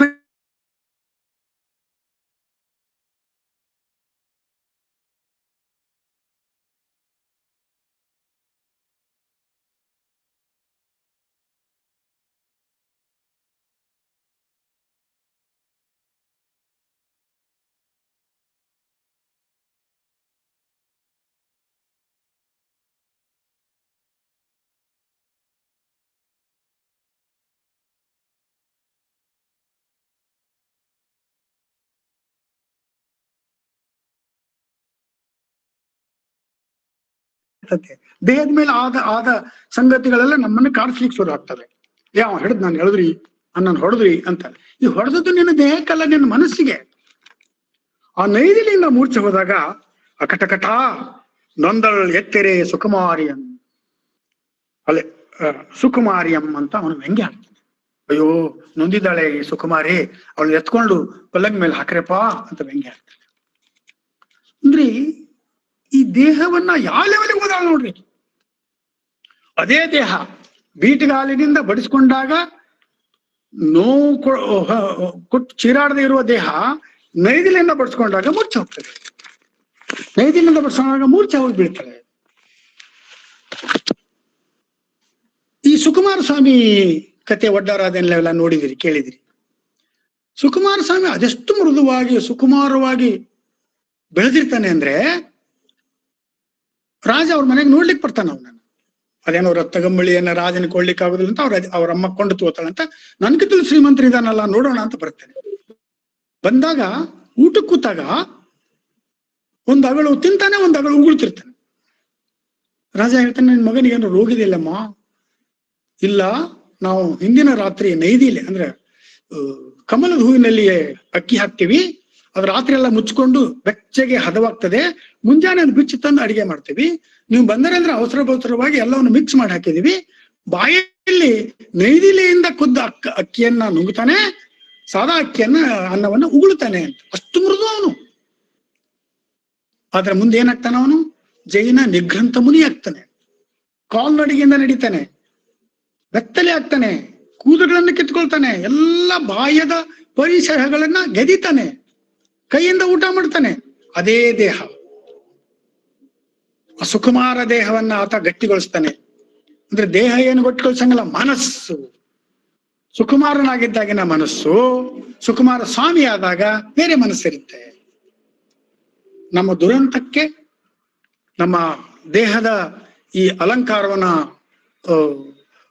ಸೌಂದರ್ಯವನ್ನ ಹೊರಣಿಸ್ಲಿಕ್ಕೆ ಮನಸ್ಸೇ ಮೂಲ ಕಾರಣ. ಅದಕ್ಕೆ ಜಗತ್ತಿನಲ್ಲಿರುವವರು ಎಲ್ಲರೂ ಇದ್ದಾರೆ, ಜಗತ್ತಿನೆಲ್ಲರೂ ಸುಖವಾಗಿ ಇದ್ದಾರೆ. ಆಗ ಅತ್ಯಂತ ರೂಪವಂತರು ಮಾತ್ರ ಬದುಕಬೇಕಾಗಿತ್ತು, ಬದುಕೋದಿಲ್ಲ. ಯಾಕೆಂದ್ರೆ ಮನಸ್ಸನ್ನ ನಾವು ಹದಗೊಳಿಸಿದರೆ ಯಾವುದು ಸೌಂದರ್ಯ, ನಮ್ಮ ಸೌಂದರ್ಯವೇ ಬೇರೆ. ಇನ್ನೊಂದು ಅನಂತನಾಥ ಪುರಾಣದಲ್ಲಿ ಜನ್ನಂದೆ, ಅದು ಸುನಂದೆ ಮತ್ತು ಚಂಡಶಾಸನ ಕಥೆ. ಕನ್ನಡದಲ್ಲಿಯೇ, ಕನ್ನಡ ಸಾಹಿತ್ಯದಲ್ಲಿಯೇ, ಕನ್ನಡ ಕಾವ್ಯ ಸಾಹಿತ್ಯದಲ್ಲಿಯೇ ಅತ್ಯಂತ ಬಹಳ ಮಹತ್ವದ ಪ್ರಸಂಗ ಇದು. ಸುನಂದೆಯ ಸೌಂದರ್ಯಕ್ಕೆ ಅವನ ಚಂಡಶಾಸನ ಮಾರು ಹೋಗ್ತಾನೆ. ಅವನ ಗೆಳೆಯನ ಹೆಂಡತಿ ಅವಳನ್ನ ಬಯಸ್ತಾನೆ. ಅದು ಸುನಂದೆ ಒಪ್ಪಲ್ಲ. ಆಗ ಅವ ಏನ್ ಮಾಡ್ತಾನೆ, ನಿನ್ನ ಗಂಡ ಸತ್ತೋಗಿದ ನೋಡು ಅಂತೇಳಿ ಮಾಯಾ ಕುತ್ತಿಗೆಯನ್ನ ಸೃಷ್ಟಿ ಮಾಡಿ ಅವಳ ಮುಂದೆ ಇಡ್ತಾನೆ. ಅಂದ್ರೆ ಗಂಡ ಸತ್ತೋಗ್ತಾನೆ, ನೀವು ಇವಳಿಗೆ ಒಲಿತಾನೆ ಅಂತ ಹೇಳಿ. ಆದ್ರೆ ಅವಳು ಸಹಗಮನ ಮಾಡ್ಕೊಳ್ಳಿಕ್ಕೆ ತಯಾರಾಗ್ತಾಳೆ. ಜೈನ ಧರ್ಮ ಸಹಗಮನವನ್ನ ಧಾರ್ಮಿಕವಾಗಿ ಒಪ್ಪಿಕೊಂಡಿಲ್ಲ. ಆದ್ರೆ ಆಗಿನ ಕಾಲದ ಸಂಪ್ರದಾಯವನ್ನ, ಸಾಮಾಜಿಕ ಸಂಪ್ರದಾಯವನ್ನ, ಸಾಮಾಜಿಕ ಸಭ್ಯತೆಯನ್ನ ಧರ್ಮವೂ ಅನಿವಾರ್ಯವಾಗಿ, ಸಮಾಜವೂ ಅನಿವಾರ್ಯವಾಗಿ ಒಪ್ಪಿಕೊಂಡಿತ್ತು ಅನ್ನೋದಕ್ಕೆ ಇವೆಲ್ಲ ಉದಾಹರಣೆಗಳು.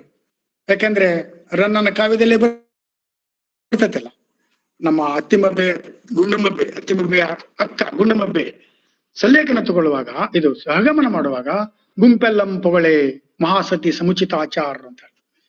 ಆ ಮಹಾಸತಿಯ ಸಮುಚಿತ ಆಚಾರ, ಆ ಗುಂಪು ಯಾವುದು ಅನ್ನೋದ್ರ ಬಗ್ಗೆ ರನ್ನ ಹೇಳೋದಿಲ್ಲ. ಹಾಗಾಗಿ ಸಹಗಮನ ಮಾಡಲಿಕ್ಕೆ ಬೆಂಕಿಯಲ್ಲಿ ಬೀಳ್ತಾಳೆ. ಆ ಬೆಂಕಿಯಲ್ಲಿ ಹೋಗಿ ಚಂಡಶಾಸನ ಅವಳನ್ನು ಅಪ್ಪಿಕೊಂಡು ತಾನು ಸುಟ್ಕೊಂಡು ಸಾಯ್ತಾನೆ. ಅಂದ್ರೆ ಆ ದೇಹ ಸುಡ್ತಾ ಇದೆ, ಆದ್ರೆ ಅವನ ಮನಸ್ಸು ಅವಳನ್ನು ಅಪ್ಪಿಕೊಂಡ ಸಂತೋಷದಲ್ಲಿ ಲೀನವಾಗಿದೆ. ಅಂದ್ರೆ ಇಲ್ಲಿ ಸಾಯ್ತಾ ಇರೋದು ಮನಸ್ಸಲ್ಲ, ಸಾಯ್ತಾ ಇರೋದು ದೇಹ ಅಲ್ಲ, ಸಾಯ್ತಾ ಇರೋದು ಮನಸ್ಸು. ಈ ಮನಸ್ಸನ್ನ ನೀವು ನಿಗ್ರಹ ಮಾಡಿದ್ರೆ, ಮನೋನಿಗ್ರಹ ಮಾಡಿದ್ರೆ ನಿಮಗೆ ಆತ್ಮಾನುಶಾಸನದ ಅಧಿಕೃತತೆ ಪ್ರಾಪ್ತ ಆಗ್ತದೆ ಅಂತ ಹೇಳಿ ಜೈನ ಕಾವ್ಯಗಳು ಮತ್ತೆ ಮತ್ತೆ ಮತ್ತೆ ಮತ್ತೆ ಒತ್ತರಿಸ್ತವೆ. ಅನೇಕ ಬಗೆಯ ಸಂಪರ್ಕದಿಂದ ಉಂಟಾಗುವ ವಿಕಾರಗಳು, ಒಬ್ಬರು ನೋಡಿದಾಗ ಇಷ್ಟ ಬರೋದು, ಒಬ್ಬರು ನೋಡಿದಾಗ ಸಂತೋಷ ಆಗೋದು, ಮಗುನ್ ನೋಡಿದಾಗ ಯಾವ್ದೋ ಮಗುವನ್ನು ನೋಡಿದಾಗ ಆನಂದ ಆಗೋದು. ನಿಮ್ಮದೇ ದೇಹ ಬೇರೆ ಬೇರೆ ರೀತಿಯಾಗಿ ರಿಯಾಕ್ಟ್ ಆಗ್ತದೆ ಅಂತಂದ್ರೆ ನಿಮ್ಮೊಳಗಿನ ಮನಸ್ಸಿನ ಸಂಸ್ಕಾರ ಆತರ ನಮ್ಮನ್ನ ತಯಾರು ಮಾಡ್ತದೆ ಅಂತ ಹೇಳಿ ಜೈನ ಕಾವ್ಯ ಮತ್ತೆ ಮತ್ತೆ ಮತ್ತೆ ಮತ್ತೆ ನಮ್ಮನ್ನ ಎಚ್ಚರಿಸ್ತಾ ಇದ್ದಾವೆ. ಇಲ್ಲಿ ನೋಡ್ರಿ, ಆ ಚಂಡಶಾಸನ ಏನ್ ಹೇಳ್ತಾನೆ, ನಿನ್ನೊಡನೆ ಇಂದು ಮೇಯ್ಗೆ ಆಡುವೆ. ಇವತ್ತು ನಿನ್ನ ಮೇಯ್ಗೂಡುವುದು ಬಹಳ ದೊಡ್ಡ ಸಂಗತಿ ಅಲ್ಲ. ಧೂಮ ಸೌದ ಗ್ರಹದೋಳ್ ಶಿಖಪಲ್ಲವ ರಾಗ ತಲ್ಪಲದೋಳ್ ಮೈಗೆ ಹಾಕೋದು. ಈ ಮೈಗೂಡುವ ತನಕ ದೇಹವನ್ನು ಒಂದು ಅಲಂಕಾರದ ಉತ್ಪತ್ತಿ ಎಂದು ಕೊಂಡವರು ಹಾಗೆ ಮಾಡ್ತಾರೆ. ಯಾರಿಗೆ ದೇಹ ಒಂದು ಅಲಂಕಾರದ ಉತ್ಪತ್ತಿಯೋ ಅವರು ಮೈಗೂಡುವ ಒಂದು ಬಯಕೆಯನ್ನ ತೊಡ್ತಾರೆ. ದೇಹವೆನ್ನುವುದು ಆತ್ಮವನ್ನು ಬಂಧಿಸುವ ಒಂದು ಗೂಡು ಅಂತ ಭಾವಿಸಿದವರಿಗೆ ಆತ್ಮವನ್ನು ಅಚ್ಯುತಗೊಳಿಸಬೇಕಾದಾಗ ದೇಹವನ್ನ ನಾವು ನಿರಾಕರಿಸಬೇಕಾಗ್ತದೆ, ದೇಹವನ್ನ ನಾವು ಕಳಿಸ್ಕೊಳ್ಬೇಕಾಗ್ತದೆ ಅಂತ. ಆ ದೇಹ ಎನ್ನುವುದು ಆತ್ಮದ ಗೂಡು ಎಂದುಕೊಂಡವರಿಗೆ ದೇಹ ನಿರ್ಜರಗೊಳಿಸುವುದು ಅನಿವಾರ್ಯ ಆಗ್ತದೆ. ಈ ನಿರ್ಜರಾ ತತ್ವ ಇದೆಯಲ್ಲ, ಹಂತ ಹಂತವಾಗಿ ದೇಹದ ಸೌಂದರ್ಯವನ್ನು ಮೊದಲು ಮರೆಯೋದು, ದೇಹದ ಸೌಖ್ಯವನ್ನ ಕಡೆಗಣಿಸೋದು, ದೇಹಕ್ಕೆ ಬೇಕಾಗಿರುವ ಆಹಾರವನ್ನ ಹಂತ ಹಂತವಾಗಿ ಕಡಿಮೆಗೊಳಿಸೋದು, ಅಂದ್ರೆ ಮನೋನಿಗ್ರಹವನ್ನ ಮಾಡುವ ಮೂಲಕ ಈ ಅಲ್ಪ ಕಾಲದಲ್ಲಿ ಈ ಜೀವವನ್ನ ಪೋಷಣೆ ಮಾಡಿದಂತ ಆ ದೇಹಕ್ಕೆ ಧನ್ಯವಾದಗಳನ್ನು ಹೇಳಿ ಅದನ್ನ ವಿಸರ್ಜಿಸುವ ಕ್ರಮವನ್ನ ಜೈನ ತಾತ್ವಿಕತೆ ಮಾಡ್ತಾ ಹೋಗ್ತದೆ. ವರ್ತಮಾನದಲ್ಲಿ ಇದನ್ನ ನಾವು ಹೇಗೆ ನಿರ್ವಚಿಸಬೇಕು ಇತ್ಯಾದಿ ಚರ್ಚೆಗಳೆಲ್ಲ ಬೇಡ. ನಾವು ಹಳೆಗನ್ನಡ ಸಾಹಿತ್ಯದ ಚರ್ಚೆಯಲ್ಲಿ ಮಾತ್ರ ನಾವು ಇದನ್ನ ಆ ಪರಿಪ್ರೇಕ್ಷೆಯಲ್ಲೇ ನಾವು ಇದನ್ನ ನಾವು ಚರ್ಚೆ ಮಾಡ್ಬೇಕು. ಆಮೇಲೆ ಈ ವಜ್ರಜಂಗ ಬೆಂಕಿಯಲ್ಲಿ ಬಿದ್ದು ಸುನಂದೆಯನ್ನು ಅಪ್ಪಿಕೊಂಡ ಸಂದರ್ಭದಲ್ಲಿಯೂ ಕೂಡ ಅವನ ದೇಹ ಬೆಚ್ಚಗಾಗ್ತದೆ. ಅಂದ್ರೆ ಬೆಂಕಿಯಿಂದ ಅಲ್ಲ, ಒಳಗಡೆಯ ಕಾಮದಿಂದ ಅವನಿಗೆ ಎಚ್ಚರ ಆಗ್ತದೆ. ಸಾಯ್ತಾ ಇದೆ, ದೇಹ ಸುಟ್ಕೊಂಡು ಸಾಯ್ತಾ ಇದೆ, ಆದ್ರೂ ಅದಾಗ್ತದೆ. ಅಂದ್ರೆ ಇಂದ್ರಿಯ ಎಷ್ಟು ಜಾಗೃತವಾಗಿರ್ತದೆ ಅಂತ. ಹೊರಬಾಹ್ಯದ ದೇಹದ ಯಾವ ಒಂದು ಕಿಂಚಿತ್ ಅದರ ಪರಿಣಾಮವಿಲ್ಲದೇನೆ ಮನಸ್ಸು ಅಲ್ಲಾಡ್ತದೆ ಅನ್ನೋದ್ರ ಬಗ್ಗೆ ಜೈನ ಕಾವ್ಯಗಳು ಮತ್ತೆ ಚರ್ಚೆ ಮಾಡ್ತವೆ.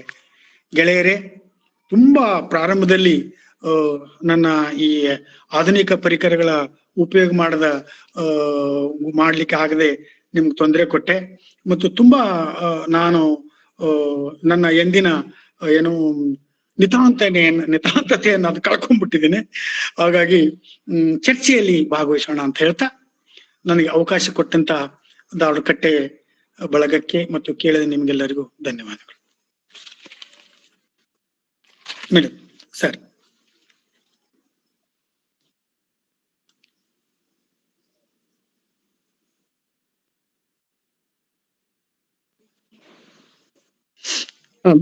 ಧನ್ಯವಾದಗಳು ಸರ್.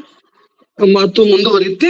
ಈಗ ಅಧ್ಯಕ್ಷೀಯ ನುಡಿಗಳು ವಿಜಯಕುಮಾರ್ ಕಟಿಹಳ್ಳಿ ಮಠ್, ಪ್ರಾಂಶುಪಾಲರು ಬಸವೇಶ್ವರ ವಿದ್ಯಾವರ್ಧಕ ಸಂಘ ಬಾಗಲಕೋಟೆ. Sir please. ಎಲ್ರಿಗೂ ನಮಸ್ಕಾರ. ಈವರೆಗೆ ಜೈನ ಧರ್ಮದಲ್ಲಿನ ದೇಹ ಮೀಮಾಂಸೆಯನ್ನು ಕುರಿತು ಸೃಜನಶೀಲ ಲೇಖಕರು ಮತ್ತು ಜೈನ ಕಾವ್ಯಗಳನ್ನು ಕುರಿತು ಆಳವಾಗಿ ಅಧ್ಯಯನ ಮಾಡಿರುವಂತಹ ಬಾಳಾಸಾಹೇಬ್ ಲೋಕಾಪುರ್ ಸರು ಕೆಲವು ಘಟನೆಗಳನ್ನು ಇಟ್ಕೊಂಡು ಈ ದೇವ ಮೀಮಾಂಸೆ ಭಾರತೀಯ ಧರ್ಮಗಳಲ್ಲಿ ಮತ್ತು ವಿಶೇಷವಾಗಿ ಜೈನ ಧರ್ಮಗಳಲ್ಲಿ ಹೇಗೆ ನಿರೂಪಿತಗೊಂಡಿದೆ, ಅದರ ಸ್ವರೂಪ ಏನು ಅನ್ನೋದ್ರ ಬಗ್ಗೆ ಬಹಳ ಬಹಳ ಮೌಲಿಕವಾಗಿರುವಂತಹ ಕೆಲವು ಮಾತುಗಳನ್ನ ಘಟನೆ ಮೂಲಕ ವಿವರಿಸಿದ್ದಾರೆ. ಸೊ ಇಂಥ ಎಲ್ಲ ತತ್ವಗಳಿಗೆ ನಿರೂಪಣೆ ಮಾಡ್ಬೇಕು ಅಂದ್ರೆ ಘಟನೆಗಳನ್ನ ಉದ್ಧರಿಸೋದು ಅನಿವಾರ್ಯ. ಮತ್ತೆ ಘಟನೆಗಳನ್ನ ಉದ್ಧರಿಸದೆ ಹೋದ್ರೆ ಅದು ಅರ್ಥವೇ ಆಗೋದಿಲ್ಲ ಅನ್ನೋದು ಬಹಳ ಮುಖ್ಯ. ಸೊ ಆ ಕಾರಣಕ್ಕಾಗಿ ಸರ್ ಬಹಳ ಅವಸರದಲ್ಲಿ ಮಾತಾಡಿದ್ರು, ಅವ್ರು ಗಡಿಬಿಡಿಗಾಗಿ ಬಿಟ್ಟಿದ್ದಾರೆ. ಮತ್ತೆ ಇದೊಂದು ಚೆನ್ನಾಗಿ ಮಾತಾಡಿದ್ರು. ನಾವು ಬೇರೆ ಹೇಳಿದ್ದೀವಿ ದೇಹ ಮೀಮಾಂಸೆ ಆಗ್ಲಿ. ಸರ್ ಮಾತು ಮತ್ತು ಅವರು ಕೆಲವು ಹಿನ್ನೆಲೆಯಾಗಿ ಬಿಟ್ಟಿರುವಂತ 2-3 ಮಾತುಗಳನ್ನ ಹೇಳಿ ಅವ್ರ ಮುಂದೆ ನಾನು ಇಂಥದ್ದು ಈ ವಿಷಯ ಕುರಿತು ಮಾತಾಡೋದಷ್ಟು ಕೆಲಸ ಅಲ್ಲ ನನಗೆ. ಆದ್ರೆ ಡೂಳೂರು ಬೇರೆ ಕೆಲಸದಲ್ಲಿ ಇರೋದ್ರಿಂದ ಒಂದಿಷ್ಟು ಈ ಶಿಸ್ತನ್ನು ಕಾಪಾಡ್ಬೇಕು ಅನ್ನೋ ಕಾರಣಕ್ಕಾಗಿ 1-2 ಮಾತುಗಳನ್ನ ನಿಮ್ಮ ಮುಂದೆ ಪ್ರಸ್ತಾಪ ಮಾಡ್ತೀನಿ. ಭಾರತೀಯ ನಮಗೆಲ್ಲ ಗೊತ್ತಿರುವ ಹಾಗೆ ಭಾರತೀಯ ಧರ್ಮಗಳಲ್ಲಿ ಜೈನ ಧರ್ಮಕ್ಕೆ ಒಂದು ವಿಶಿಷ್ಟವಾದ ಸ್ಥಾನ ಇರೋದನ್ನ ಮತ್ತು ಅದರ ತತ್ವ ಸಿದ್ಧಾಂತಗಳನ್ನ ಅದು ರೂಪಿಸಿಕೊಂಡಿರುವ ರೀತಿ ಇದೆಯಲ್ಲ, ಅದು ವ್ಯಕ್ತಿ ಮತ್ತು ಸಮುದಾಯವನ್ನ ಹೇಗೆ ಸಮಷ್ಟಿ ಕಡೆ ಒಯ್ಯಬೇಕು ಅನ್ನೋದನ್ನ ಅದು ತನ್ನ ತತ್ವ ಸಿದ್ಧಾಂತಗಳ ಮೂಲಕ ಹೇಳ್ತಾ ಬರ್ತದೆ. ಅದನ್ನ ಅನೇಕ ಕಾವ್ಯಗಳು ಕೂಡ ನಿರೂಪಣೆ ಮಾಡ್ಕೊಂಡು ಬಂದಿದ್ದನ್ನು ನಾವು ನೋಡ್ತೀವಿ. ವಾಸ್ತವ ಈ ಜೈನ ಧರ್ಮ ಅದರ ಪರಂಪರೆ ಇದೆಯಲ್ಲ, ಅದು ದೇಹದಂಡನೆ ಅನ್ನೋದನ್ನ ಒಂದು ಮೋಕ್ಷಕ್ಕೆ, ಆಗಲೇ ಸರ್ ಹೇಳಿದ್ರಲ್ಲ, ದೇಹದಂಡನೆ ಅನ್ನೋದನ್ನ ಒಂದು ಮೋಕ್ಷದ ಮಾರ್ಗ ಅಂತ ಹೇಳಿ ಅದು ಸೂಚಿಸ್ತದೆ. ಅದರ ತಾತ್ವಿಕತೆಯನ್ನು ನಿರೂಪಿಸಿಕೊಳ್ಳೋದೇ ಅದರೊಳಗಡೆ ಅದು ಅನ್ನೋದು ಬಹಳ. ಹಾಗಾಗಿ ನಾನು ಪೂರ್ವ ಪುರಾಣದಲ್ಲಿ ಸರ್ ಲೋಕಪ್ಪ ಸರ್ ಇಲ್ಲೇ ಇದ್ದೀರಿ, ಹೇಗಿದ್ರು ವಿಕ್ರಮ್ ವಿಸಾಜಿ ಅವರ ಮಾರ್ಗದರ್ಶನದಲ್ಲಿ ಆ ರವೀಂದ್ರ ಕತ್ತಿ ಹಳಗನ್ನಡ ಕಾವ್ಯದಲ್ಲಿ ದೇವಿ ಮೀಮಾಂಸೆ ಅಂತ ಪೇಜಿ ಮಹಾಪ್ರಬಂಧ ಇದೆ. ಬಹಳ ಅತ್ಯುತ್ತಮವಾದ ಮಹಾಪ್ರಬಂಧ ನಾನು ಗಮನಿಸಿದ ಹಾಗೆ. ಅದು ಇನ್ನೂ ಮುದ್ರಣ ಆಗಿಲ್ಲ, ಅದಕ್ಕೆ ಈಗ 1 ವರ್ಷ ಆಯ್ತು ಕಾಣಿಸ್ತದೆ ಅವಾರ್ಡ್ ಆಗಿ. ಬಹಳ ಚೆನ್ನಾಗಿ ಬರೆದಿದ್ದಾರೆ ಅದನ್ನ, ನಾವೆಲ್ಲರೂ ಗಮನಿಸಬೇಕಾದ ಪುಸ್ತಕ ಅದು. ಅವರು ರೆಫರ್ ಮಾಡ್ತಾರೆ, ಪೂರ್ವ ಪುರಾಣದಲ್ಲಿ ಅತಿಬಲ ಮಹಾರಾಜರು ದೇಹದ ಬಗ್ಗೆ ಜಿಗುಪ್ಸುತ್ತಾಳಿದ್ದನ್ನ ನಿರೂಪಣೆ ಇದೆ ಒಂದು. ಅದು ಅದು ಅಂದ್ರೆ ಕೌಟುಂಬಿಕ ಜೀವನವು ಮಿಥ್ಯ, ಇದು ಜನ್ಮ ಜರ ಮರಣದ ಮೂಲಕ ದುಃಖಕ್ಕೆ ಕಾರಣವಾಗ್ತದೆ, ದೇಹದ ಸ್ಥಿತಿಗಳು ಕ್ಷಣಭಂಗುರಕ್ಕೆ ಒಳಗಾಗ್ತವೆ. ಇದನ್ನ ಪೂರ್ವ ಪುರಾಣದಲ್ಲಿ ನಿರೂಪಿಸಿದ್ದಾರೆ. ಭೋಗದಲ್ಲಿ ಅಭಿಲಾಷೆ ಹೊಂದಿದ್ದರೂ ತೃಪ್ತಿ ಇಲ್ಲದಿರುವುದನ್ನು ಅದು ಲಕ್ಷಿಸ್ತದೆ. ಮನುಷ್ಯನಿಗೆ ದೇಹ ಇದೆ, ಆತ್ಮ ಇದೆ. ಈ ಭೋಗಾಭಿಲಾಷೆಗಳ ತೃಪ್ತಿ ಇದೆಯಲ್ಲ, ಅದು ದೇಹಕ್ಕೂ ಆತ್ಮಕ್ಕೂ ಚರ್ಚೆಗಳಿದೆ. ಸರ್ ಆಗ್ಲೇ ಹೇಳಿದ್ರು, ಆತ್ಮವನ್ನ ದೇಹದಿಂದ ಹೇಗೆ ಬಿಡಿಸ್ಕೊಳ್ತದೆ ಅಂತ ಹೇಳಿದ್ರು. ಇಲ್ಲಿ ನನಗೆ ಬಹಳ ಖುಷಿಯಾಗಿದ್ದೇನೆಂದ್ರೆ, ಈ ಪೂರ್ವ ಪುರಾಣದಿಂದ ಇತ್ತೀಚೆಗೆ ಎಲ್ಲ ಹಳಗನ್ನಡದ ಜೈನ ಕಾವ್ಯಗಳನ್ನು ನೀವು ಗಮನಿಸಿದ್ರೆ, ಈ ಆತ್ಮ ತೃಪ್ತಿ ಅಂತ ಇದೆಯಲ್ಲ, ಆತ್ಮ ಮತ್ತು ಅದರ ತೃಪ್ತಿ ಇದೆಯಲ್ಲ, ಅದಕ್ಕೊಂದು ಹೊಸ ವ್ಯಾಖ್ಯಾನವನ್ನೇ ಜೈನ ಧರ್ಮ ಬರೀತದೆ. ನಾವು ಆತ್ಮತೃಪ್ತಿ ಅಂದ್ರೆ ಯಾವುದೋ ಒಂದನ್ನು ಸೇವಿಸಿದಾಗ ಆಗುವಂತ ಅಥವಾ ದೇಹಕ್ಕೆ ಕೊಟ್ಟಾಗ ಆಗುವಂತ ಆನಂದ, ಈ ತರ ಪರಿಭಾವಿಸ್ತೇವೆ. ಆದ್ರೆ ಜೈನ ಧರ್ಮ ಆನಂದದ ತುದಿಗೆ ಹೋಗಿ ಆ ಆತ್ಮದ ಆನಂದ ಹೇಗಿರ್ತದೆ ಅನ್ನೋದನ್ನ ಅದು ಪರಿಭಾವಿಸ್ತದೆ. ಈ ಅಷ್ಟಪಾವುಡದಲ್ಲಿ ಒಂದು ಮಾತು ಹೇಳ್ತಾರೆ, ದೇಹವು ವಂದಿಸಲು ಯೋಗ್ಯವಲ್ಲದ್ದು ಎಂದು ಒಂದು ಶಬ್ದ ಇದೆ ಅಲ್ಲಿ.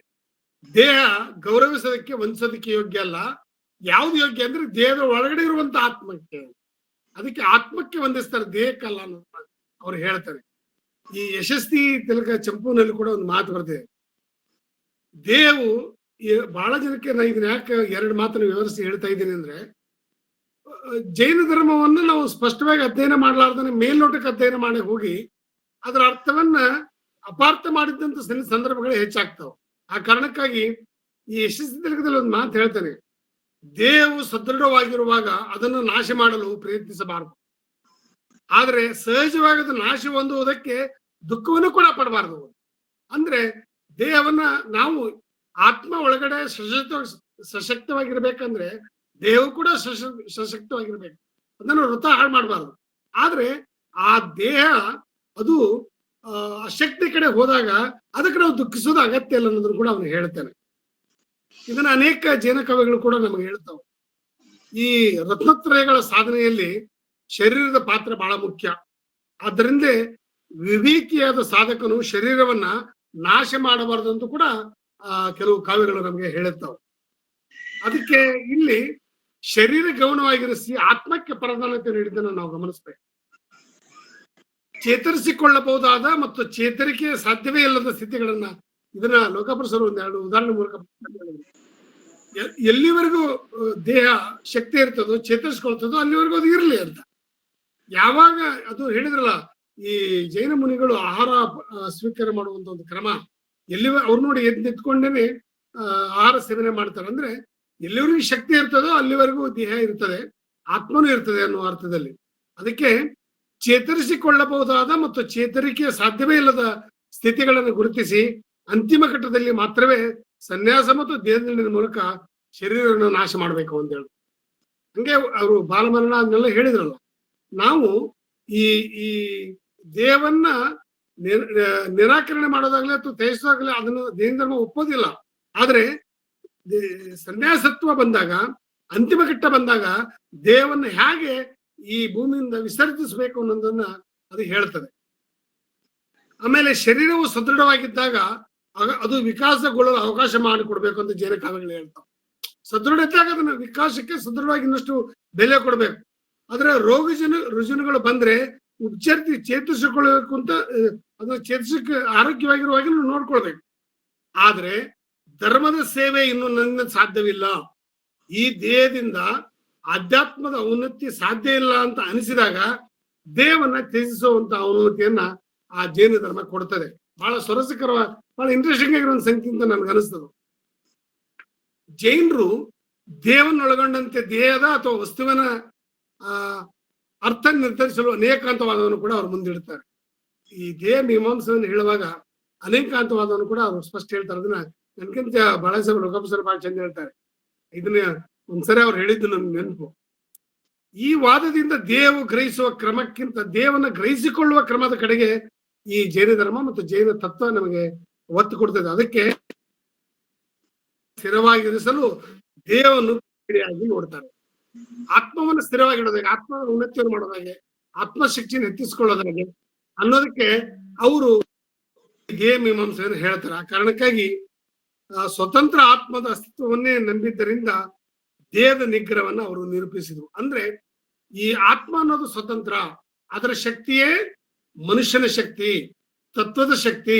ಆತ್ಮವನ್ನು ಹೇಗೆ ಬೆಳೆಸ್ತೇವೆ, ಆತ್ಮವನ್ನು ಹೇಗೆ ಉನ್ನತೀಕರಿಸ್ತೇವೆ, ಅದರ ತಪಸ್ಸು, ಅವರ ಯಾವ್ಯಾವ್ದು ಕ್ರಮಗಳನ್ನು ಹೇಳ್ತಾರಲ್ಲ, ಅದರ ಮೂಲಕ ಆತ್ಮದ ಔನ್ನತ್ಯ ಮತ್ತು ಆತ್ಮದ ಉನ್ನತ ಸ್ಥಿತಿನೇ ಅದು ಆಧ್ಯಾತ್ಮದ ಸ್ಥಿತಿ. ಆ ಕಾರಣಕ್ಕಾಗಿ ಅವರು ಆತ್ಮಕ್ಕೆ ಬಹಳ ಬೆಲೆ ಕೊಡೋದ್ರಿಂದ ದೇಹದ ನಿಗ್ರಹವನ್ನ ಅವರು ನಿರೂಪಿಸ್ತಾರೆ. ಅಥವಾ ಇನ್ನೊಂದು ಅರ್ಥದಲ್ಲಿ ಈ ಆತ್ಮದ ಬೆಳವಣಿಗೆಗೆ ದೇಹ ಕಂಟಕ ಅನ್ನೋದನ್ನು ಕೂಡ, ಅಂದ್ರೆ ದೇಹವನ್ನ ಸದೃಢವಾಗಿ ಬೆಳೆಸೋದ್ರಿಂದ ಆತ್ಮವನ್ನು ಸದೃಢವಾಗಿ ಬೆಳೆಸಕ್ ಆಗೋದಿಲ್ಲ. ಅದಕ್ಕೆ ಒಂದು ಹಂತದಲ್ಲಿ ದೇಹಕ್ಕೆ ಕೆಲವು ಶಿಕ್ಷೆಗಳನ್ನ ನೀಡಿದಾಗ ಆತ್ಮವಾದ ಅವನತ್ಯಕ್ಕೆ ಹೋಗ್ಬೋದು ಅನ್ನುವಂತ ಸಿದ್ಧಾಂತಗಳನ್ನು ಕೂಡ ಹೇಳ್ತಾವ. ಅಂದ್ರೆ ನಾವು ಇದು ಬಹಳ ಸ್ವಾರಸ್ಯಕರವಾಗಿರುವಂತ ಒಂದು ಇದನ್ನ ಬಹುಶಃ ನನ್ಗೆ ಅನಿಸ್ತು, ಇಂಥ ಪಠ್ಯಗಳನ್ನ ಇವತ್ತಿನ ಶಾಲಾ ಕಾಲೇಜುಗಳಿಗೆ ಹಾಕ್ಬೇಕು ಅಂತ. ಯಾಕಂದ್ರೆ ಒಂದ್ ಕಡೆ ವಿಜ್ಞಾನ ಇದೆ, ಒಂದ್ ಕಡೆ ವೈದ್ಯ ಇದೆ, ಇನ್ನೊಂದ್ ಕಡೆ ಆಧ್ಯಾತ್ಮ ಇದೆ. ಎರಡರ ಮಧ್ಯದಲ್ಲಿ ಮನುಷ್ಯ ಹೇಗೆ ಬದುಕಬೇಕು, ಹೇಗೆ ಜೀವನ ಮಾಡ್ಬೇಕು, ಹೇಗೆ ಊಟ ಮಾಡ್ಬೇಕು, ಎಂತ ಊಟ ಮಾಡ್ಬೇಕು, ಯಾಕಾಗಿ ಮಾಡ್ಬೇಕು, ಎಷ್ಟು ಮಾಡ್ಬೇಕು, ಇವು ಯಾವ ಪರಿಕಲ್ಪನೆ ಕೂಡ ನಮಗಿಲ್ಲ. ಸೊ ಅಂತಾಗಾಗಿ ಈ ಜೈನ ಕಾವ್ಯಗಳು ಈ ದೇಹ ಮೀಮಾಂಸವನ್ನು ಕುರಿತು ಹೇಳುವಾಗ ಅದು ಸಮಾಜಮುಖಿಯಾಗಿ ಮತ್ತು ಮನುಷ್ಯಮುಖಿಯಾಗಿರೋದನ್ನ ನಾವು ಗಮನಿಸ್ಬೇಕು. ಒಂದೇ ಸಾರಿ ಆ ಮುನಿಗಳಿಗೆ ಹೋಗಿ ಅಥವಾ ಆ ಸಲೇಖನ ವ್ರತ ತೆಗೆದುಕೊಳ್ಳುವಂತವರ ಅವ್ರ ಚರಿತ್ರೆಗಳನ್ನು ಓದ್ತಾನೆ ಇದನ್ನ ನಗಣ್ಯ ಮಾಡೋದ್ರ ಬದಲಾಗಿ ವಾಸ್ತವ ಪ್ರಜ್ಞೆ ಇಟ್ಕೊಂಡು ಸಂಗತಿಗಳು ಇದರಲ್ಲಿ ಇರೋದನ್ನ ನಾವು ಗಮನಿಸಬಹುದು ಅಂತ ನನಗೆ.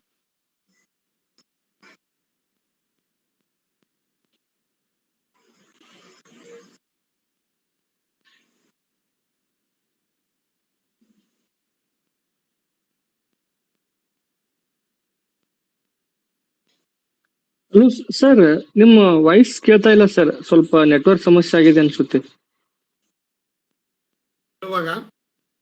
ಈ ಆತ್ಮದಿಂದ ಹೊರಡುವ ಸುಂದರವಾದದ್ದು ಆತ್ಮ ಅಂತ ಅನ್ನೋದನ್ನ ಅದು ಈ ಕಾವ್ಯ ಹೇಳುವಂಥದ್ದು. ಯಾಕಂದ್ರೆ ವಜ್ರಜಂಗ ಅವನು ಎಷ್ಟೇ ಕುರೂಪಿ ಆಗಿದ್ರು ಕೂಡ ಅವನನ್ನ ಮೋಹಿಸ್ತಾಳೆ ಅಂದ್ರೆ ದೇವನ ಮೋಹಿಸ್ತಾ ಇಲ್ಲಕ್ಕೆ ಅವನ ಸಂಗೀತ ಜ್ಞಾನವನ್ನ, ಅವನ ಲಯಗಳನ್ನ ಆಕಿ ಪ್ರೀತಿಸ್ತಾಳೆ. ಆ ಕಾರಣಕ್ಕಾಗಿ ಈ ಸಂಗೀತದ ಲಯ ಮತ್ತು ಸಂಗೀತದ ವಿದ್ಯೆ ಮುಂದೆ ದೇಹದ ಯಾವ ಸೌಂದರ್ಯವೂ ತೃಣ ಮಾತ್ರ ಅನ್ನುವಂಥ ಪರಿಕಲ್ಪನೆಯನ್ನು ಜೈನ ಧರ್ಮ ಕೊಡುತ್ತದೆ. ಅಂದ್ರೆ ಆತ್ಮದ ಸೌಂದರ್ಯ ಇದೆಯಲ್ಲ, ಅದು ಸಂಗೀತದೊಳಗಡೆ ಇರ್ಬೋದು, ವ್ಯಕ್ತಿಯಲ್ಲಿ ಇರ್ಬೋದು, ವಸ್ತುವಿನಲ್ಲಿ ಇರ್ಬೋದು. ಆ ಕಾರಣಕ್ಕಾಗಿ ಆತ್ಮದ ಸೌಂದರ್ಯವೇ ನಿಜವಾದ ಸೌಂದರ್ಯ ಅನ್ನುವ ಅರ್ಥದಲ್ಲಿ ಜೈನ ಧರ್ಮ ಏನು ನಿರೂಪಿಸ್ತದೆ ಇದು ಬಹಳ ಮಹತ್ವದಂತ ಕೂಡ ನನಗನಿಸ್ತು. ಲೋಕಪ್ರಸವರು ಕೆಲವು ಘಟನೆಗಳ ಮೂಲಕ ಅದನ್ನು ವಿವರಿಸಿದ್ದು ಮತ್ತೆ ಈ ಮೂಲಕ ಒಂದು ಚರ್ಚೆಯನ್ನು ಹುಟ್ಟಾಕಿದ್ದು ಬಹಳ ಸಂತೋಷ ಅನಿಸ್ತು.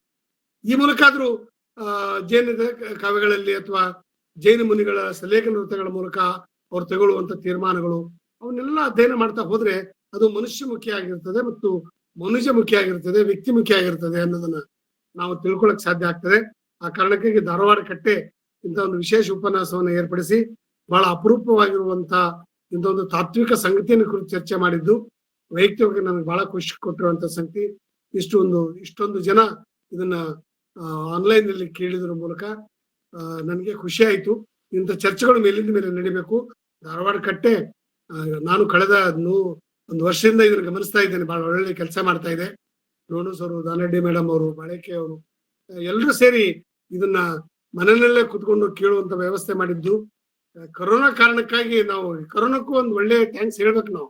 ಯಾಕಂದ್ರೆ ಮನೆಯಲ್ಲೇ ಕುಂತು ಓದಬಹುದು, ಮನೆಯಲ್ಲೇ ಕುಂತು ಚಿಂತನೆ ಮಾಡ್ಬೋದು ಅನ್ನೋದನ್ನ ಕಲಿಸ್ಕೊಡ್ತಿಲ್ಲ. ಅಂದ್ರೆ ಇದು ಎಲ್ಲ ಶಾಲ್ಯಾಗ ಇಲ್ಲ ಎಲ್ಲರ ದೇವಸ್ಥಾನದಾಗ ಪ್ರವಚನ ಕೇಳೋದಂತ ನಾವು ತಿಳ್ಕೊಂಡಿದ್ವಿ.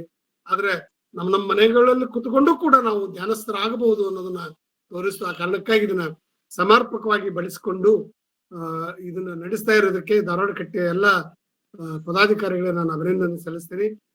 ಡೋನೋಸ್ ಅವರು ಯಾವುದೋ ಒಂದು ಕೆಲಸದಲ್ಲಿ ಅವರು ಇದರಿಂದ ಅನಿವಾರ್ಯ ಕಾರಣಕ್ಕಾಗಿ ನನಗೆ ಹೇಳಿದ್ರು. ನಿಮ್ಮ ಮುಂದೆ ಹೇಳಿದ್ದೇನೆ.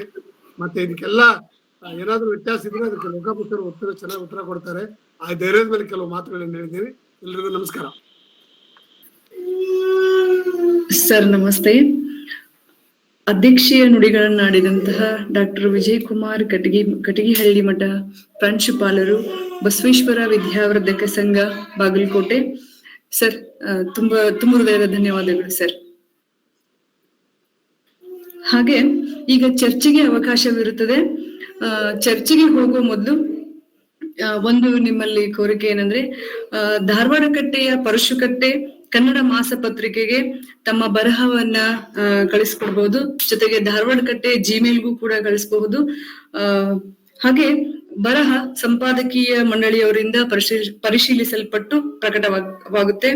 ಈ ಕುರಿತಾದ ವಿವರವಾದ ಮಾಹಿತಿಯನ್ನ ನಮ್ಮ ವಾಟ್ಸ್ಆಪ್ ಗ್ರೂಪ್ ಮತ್ತು www.dharwadkatte.in ವೆಬ್ಸೈಟ್ ನಲ್ಲಿ ದೊರೆಯುತ್ತದೆ. ಈಗ ಚರ್ಚೆಗೆ ಅವಕಾಶ.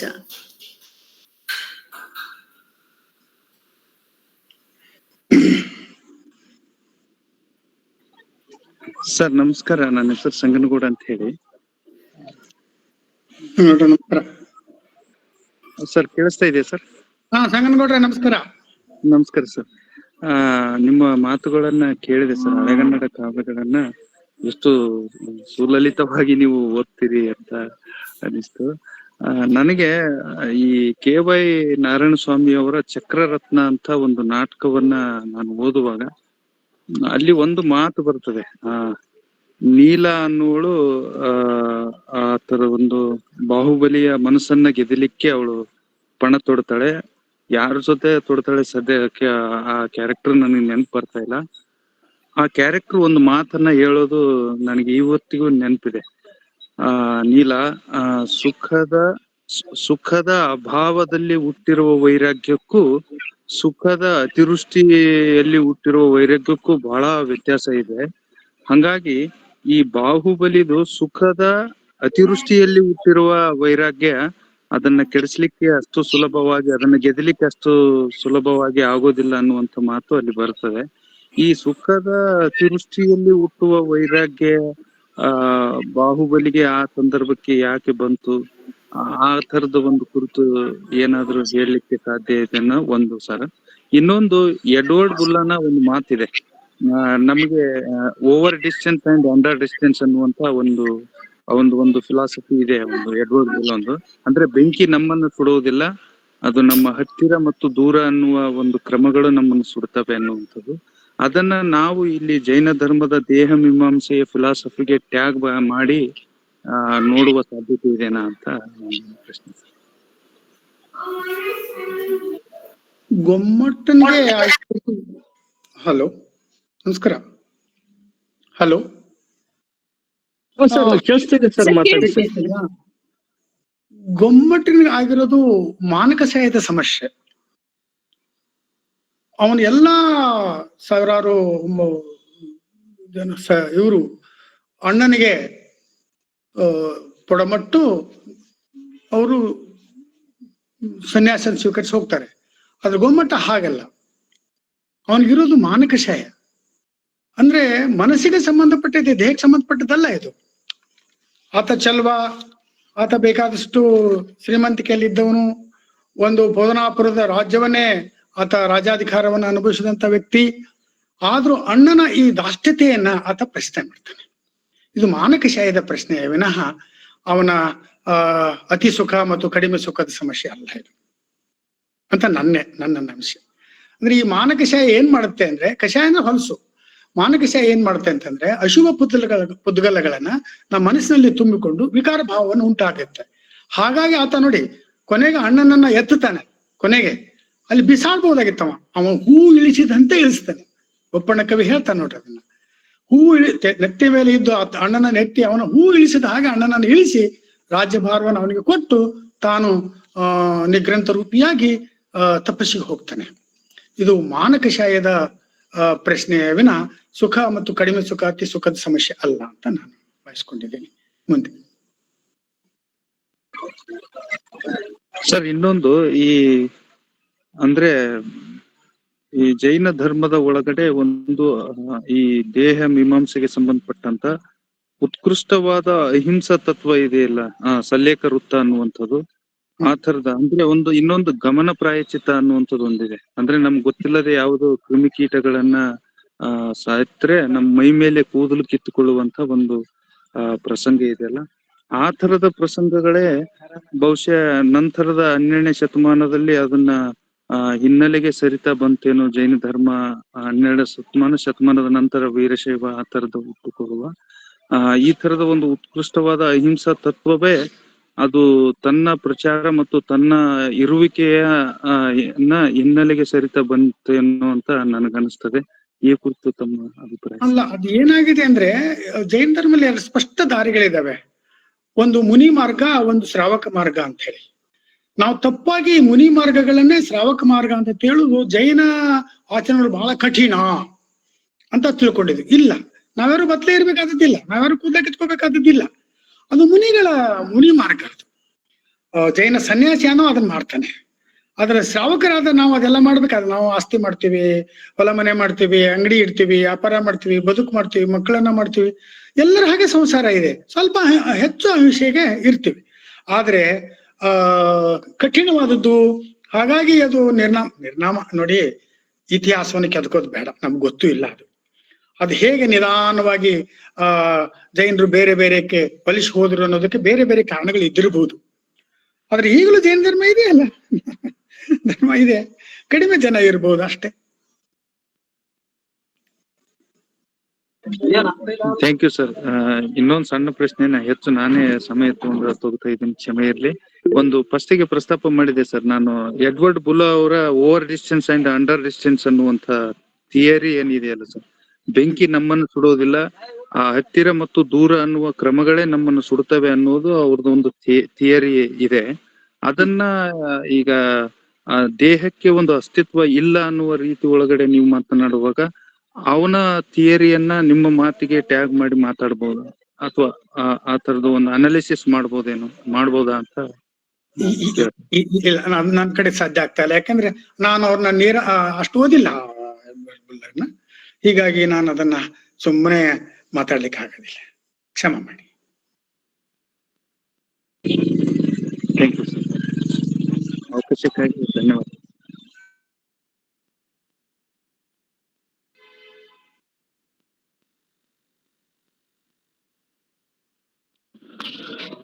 ನಮಸ್ಕಾರ ಸರ್. ತಂದ್ರ ಸರ್ ನಮಸ್ಕಾರ, ಕೇಳ್ತಾ ಇದೆ ಸರ್? ನಮಸ್ಕಾರ. ಸರ್, ನಮಗೆ ಒಂದು ಅಜಿತ ಪುರಾಣದಲ್ಲಿ ಬರುವಂತ ಸಗರನ ಕಥೆಯನ್ನ ಗಮನಿಸಿದ್ರೆ, ಜೈನ ಧರ್ಮದ ಕಾವ್ಯಗಳಲ್ಲಿ ದೇಹ ಮೀಮಾಂಸೆ ಅನ್ನೋದಕ್ಕಿಂತ ಹೆಚ್ಚಾಗಿ ಆತ್ಮ ಮೀಮಾಂಸೆಯನ್ನ ನಾವು ನೋಡ್ಲಿಕ್ಕೆ ಸಾಧ್ಯತೆ ಇದೆ ಏನೋ ಅಂತ ಅನ್ಸ್ತಾ ಇತ್ತು. ಅಂತಂದ್ರೆ ನನಗೆ ಆತ್ಮಾನುಶಾಸನವೇ ಇದೆ ಒಂದು.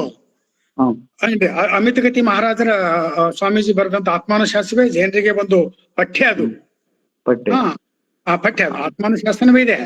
ಆದ್ರೆ ಆತ್ಮವನ್ನ, ಜೀವವನ್ನ ಸಂರಕ್ಷಿಸುವ ದೇಹಕ್ಕೆ ಜೈನರು ಯಾವ ಸ್ಥಾನ ಕೊಟ್ಟು ಅನ್ನೋದ್ರ ಬಗ್ಗೆ ಇವತ್ತಿನ ಟಾಪಿಕ್ ಅಷ್ಟೇ. ಒಂದು ಸರ್, ಅದು ನನಗೆ ಅದೊಂದು ಸಂದರ್ಭದಲ್ಲಿ ಸಗರ ಪುತ್ರರ ಸಾವಿನ ಸುದ್ದಿಯನ್ನು ಕೇಳಲಿಕ್ಕೆ ಕೆಲವೊಂದು ಅಲ್ಲಿ ಸಗರ ಚಕ್ರವರ್ತಿ, ಸಾಮಾನ್ಯವಾಗಿ ನಾವು ಕಥೆಯನ್ನ ವೈದಿಕ ಧರ್ಮದ ಕಥೆಯೊಳಗೆ ಎಳಂಕೊಂಡಿದ್ದೀವಿ, ಜೈನ ಧರ್ಮದ ಕಥೆಯನ್ನ. ಆ ಸಗರ ಚಕ್ರವರ್ತಿ ದಿಗ್ವಿಜಯಕ್ಕೆ ಹೊರಡುವಂತದ್ದು, ಮತ್ತೆ ಷಟ್ಖಂಡ ಬ್ರಹ್ಮಾಂಡಗಳ ಗೆದ್ದು ವೃಷಭಾಜಲದಲ್ಲಿ ವಿಜಯ ಪ್ರಶಸ್ತಿಯನ್ನ ಬರೆಸ್ಲಿಕ್ಕೆ ಹೋಗುವಂತದ್ದು, ಮತ್ತೆ ಗರ್ವನಾಗಿ ಹಿಂದಕ್ಕೆ ಬರುವಂತದ್ದು, ಇಂದ್ರನ ನಡೆಸಿ ತನ್ನ ಹೆಸರನ್ನ ಕೊರೆಸ್ಲಿಕ್ಕೆ ಹೋಗುವಂತದ್ದು, ಇವೆಲ್ಲವೂ ಕೂಡ ಬಹುಶಃ ಅವನ ಆತ್ಮ ಮೀಮಾಂಸೆಯನ್ನ ಇಟ್ಕೊಂಡು ಹೋದ್ನೋ ಅಥವಾ ದೇಹ ಮೀಮಾಂಸೆ ಇಟ್ಕೊಂಡು ಹೋದ್ನೋ ಅನ್ನೋ ಪ್ರಶ್ನೆ ಬರ್ತದೆ ಸರ್. ದೇಹ ಮೀಮಾಂಸೆ ಅಲ್ಲ, ಆತ್ಮಮೀಮಾಂಸೆ. ಅದು ಆತ್ಮಮೀಮಾಂಸೆ. ದೇಹ ಮೀಮಾಂಸೆ ಬರುವುದು ವರ್ತಮಾನದಲ್ಲಿ ದೇಹ ಶಿಥಿಲಿತಗೊಂಡಾಗ ಅದನ್ನ ನಿರಾಕರಿಸುವುದು, ವಿಸರ್ಜಿಸುವ ಒಂದು ಸಂಗತಿ ಬಂದಾಗ ಮಾತ್ರ.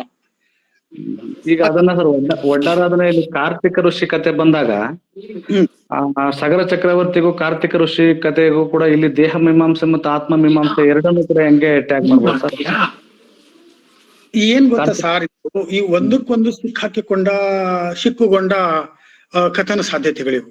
ಹ್ಮ್ ಅವುಗಳನ್ನ ನಾವು ಬಿಡಿಸಿ ಹೋದ್ರೆ ಹೆಚ್ಚು ಧಾರ್ಮಿಕವಾಗಿ ಮಾತಾಡ್ಬೇಕಾಗ್ತದೆ ಹೌದೌದು. ಅಲ್ವಾ?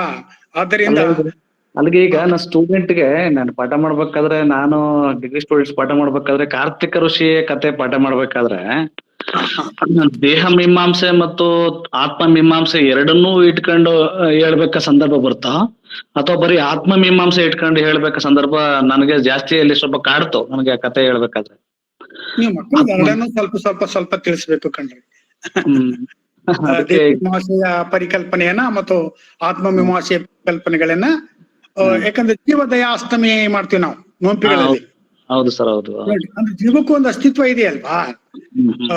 ನೀವು ಯಶೋಧರ ಚರಿತ್ರೆ ನೋಡಿದ್ರೆ ಜೀವ ದಯ ಅಷ್ಟಮಿ ಅನ್ನುವ ನೋಂಪಿ ಕೂಡ ಇದೆ. ಜೀವ ಆತ್ಮ ದೇಹದ ಈ ತಿರುಗಣಿಯಲ್ಲಿ ನಾವು ಯೋಚಿಸ್ಬೇಕು.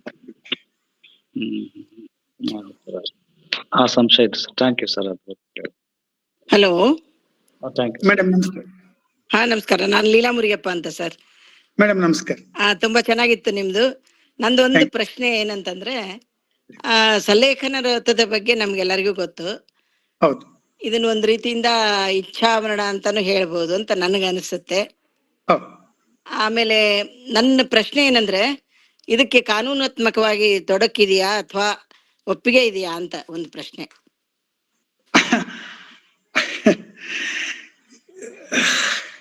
ಗೊತ್ತಿಲ್ಲ ಮೇಡಮ್, ಭಾರತೀಯ ಸಂವಿಧಾನ ಅದ್ ಏನ್ ಹೇಳ್ತಾ ಇದೆ, ನಾನು ಆ ಕಡೆ ಇಲ್ಲ. ಮತ್ತೆ ಈಗ ವರ್ತಮಾನದಲ್ಲಿ ಈ ಮರಣ ಮಹೋತ್ಸವನ್ನ ಆಚರಿಸ್ತಿದ್ದಾರೆ. ಈ ಸಲ್ಲೇಖನವನ್ನು ನಾವು ಮರಣ ಮಹೋತ್ಸವ ಅಂತ ಕರಿತೀವಿ. ಅದು ಮಹೋತ್ಸವ ರೀತಿಯಲ್ಲಿ ಆಚರಣೆ ಆಗ್ತಾ ಇರ್ತದೆ. ಅದಕ್ಕೆ ಈಗಲೂ ಯಾವ ಕಾನೂನು ಇಲ್ಲಿವರೆಗೂ ಅದನ್ನ ತಡೆದಿಲ್ಲ. ಹಲೋ,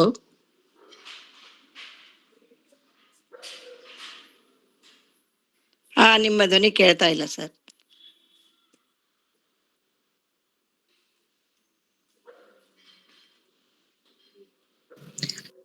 ಹಲೋ ಸರ್, ಅನ್ಮ್ಯೂಟ್ ಮಾಡ್ಕೊಳ್ಳಿ ಸರ್, ಮತ್ತೆ ಮ್ಯೂಟ್ ಆಗಿದೆ.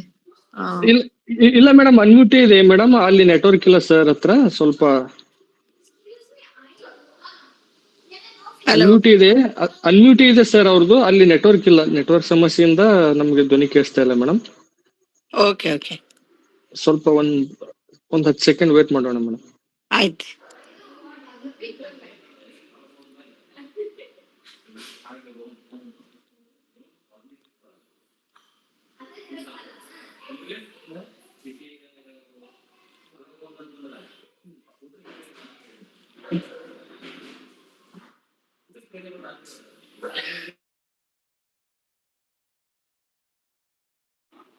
ಹಲೋ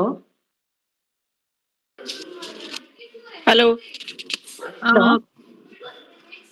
ಹಲೋ ಹಲೋ ಮೇಡಮ್, ನಾನು ಪ್ರತಿಭಾ ಪಾಶ್ನಾಥ್ ಅಂತ. ಇಲ್ಲ ಸರ್ದು ಅನ್ಮ್ಯೂಟ್ ಆಗಿದೆ. ಹಲೋ ಹಲೋ ಇಲ್ಲ ಮೇಡಮ್, ಅವ್ರದ್ದು ನೆಟ್ವರ್ಕ್ ಇಂದ ಅವರು ಲೈನ್ ಔಟ್ ಆಗಿದೆ, ಲೈನ್ ಕಟ್ ಆಗಿದೆ. ಈಗ ಸದ್ಯದಲ್ಲೇ ಜಾಯಿನ್ ಆಗ್ತಾರೆ ಸರ್. ಒಂದ್ ನಿಮಿಷ ಇರಿ madam.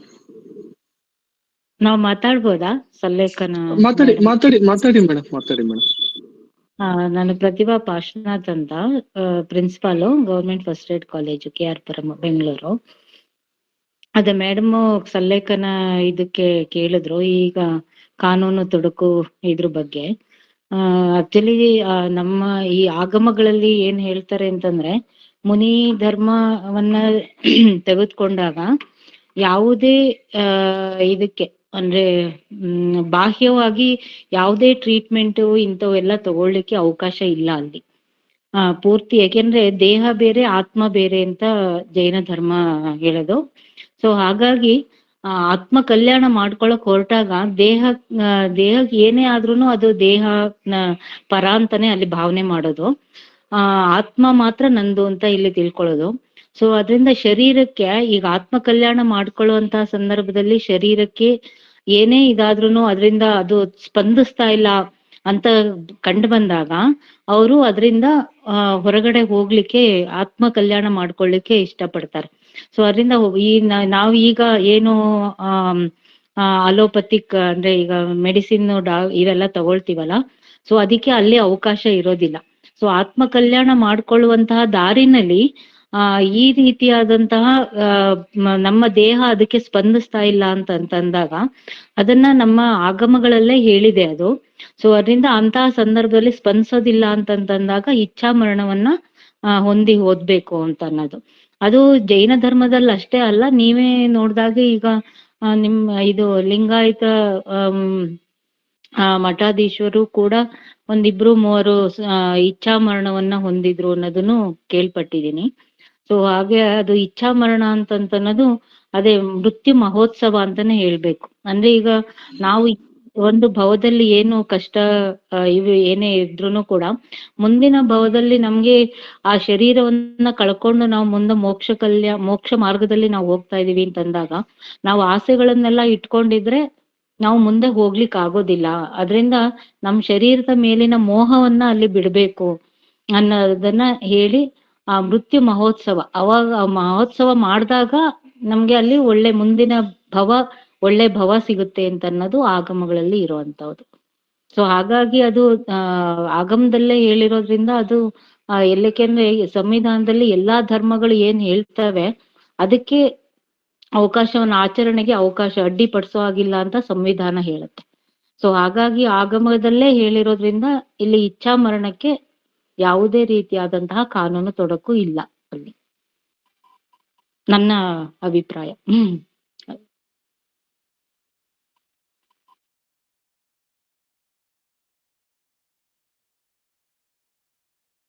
Sir madam. Thank you ma'am, thank you so much. Sir network issues ಆಗಿ ಸರ್ ಲೆಫ್ಟ್ ಆಗಿದ್ದಾರೆ, ಕಾರ್ಯಕ್ರಮನ ಮುಗಿಸ್ಬೋದೇನೋ? ವಾಣಿ ಮೇಡಮ್, ನೀವು ಅನ್ಮ್ಯೂಟ್ ಮಾಡಿ.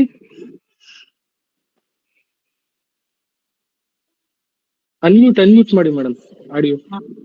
ಯಾರು ನಂದ? ಇಲ್ಲ ಅವರು ವಾಣಿ ಮೇಡಮ್ ಅವರು. ಓಕೆ, ಹಾ ಸರಿ ಮೇಡಮ್, ಮತ್ತೆ ಮ್ಯೂಟ್ ಆಯ್ತು. ಹಾ ಸರಿ ಮೇಡಮ್. ಈಗ ಕಾರ್ಯಕ್ರಮದ ಕೊನೆಯ ಘಟ್ಟದಲ್ಲಿ ನಾವಿದ್ದೇವೆ. ಏನಾದ್ರು ಮಾತಾಡ್ರಿ, ಹೇಳಿ.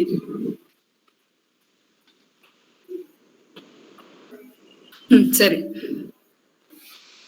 ನಮ್ಮ ಕರೆಯನ್ನ ಮನ್ನಿಸಿ ಒಂದು ಅರ್ಥಪೂರ್ಣ ಉಪನ್ಯಾಸ ಕಾರ್ಯಕ್ರಮದಲ್ಲಿ ಭಾಗವಹಿಸಿ ಅಮೂಲ್ಯ ಒಳನೋಟಗಳನ್ನ ಹಂಚಿಕೊಳ್ಳುವಂತಹ ಡಾಕ್ಟರ್ ಬಾಳಾಸಾಹೇಬ್ ಲೋಕಾಪುರ್, ಲೇಖಕರು ಅಥಣಿ, ಇವರಿಗೆ ಸಮಸ್ತ ಧಾರವಾಡ ಕಟ್ಟಿ ಬಳಗ ತುಂಬು ಹೃದಯದ ಧನ್ಯವಾದಗಳನ್ನು, ಹಾಗೆ ವೈಯಕ್ತಿಕವಾಗಿನೂ ಕೂಡ ಸರ್ಗೆ ತುಂಬು ಹೃದಯದ ಧನ್ಯವಾದಗಳು.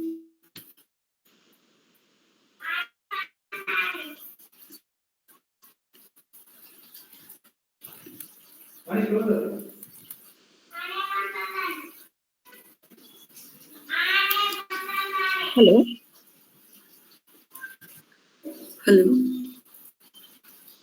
ಹಾ ಕೇಳಿಸ್ತಾ ಇದೆ, ಮಾತಾಡಿ ಮೇಡಮ್. ಕೇಳ್ತಾ ಇದೆ, ಮಾತಾಡಿ.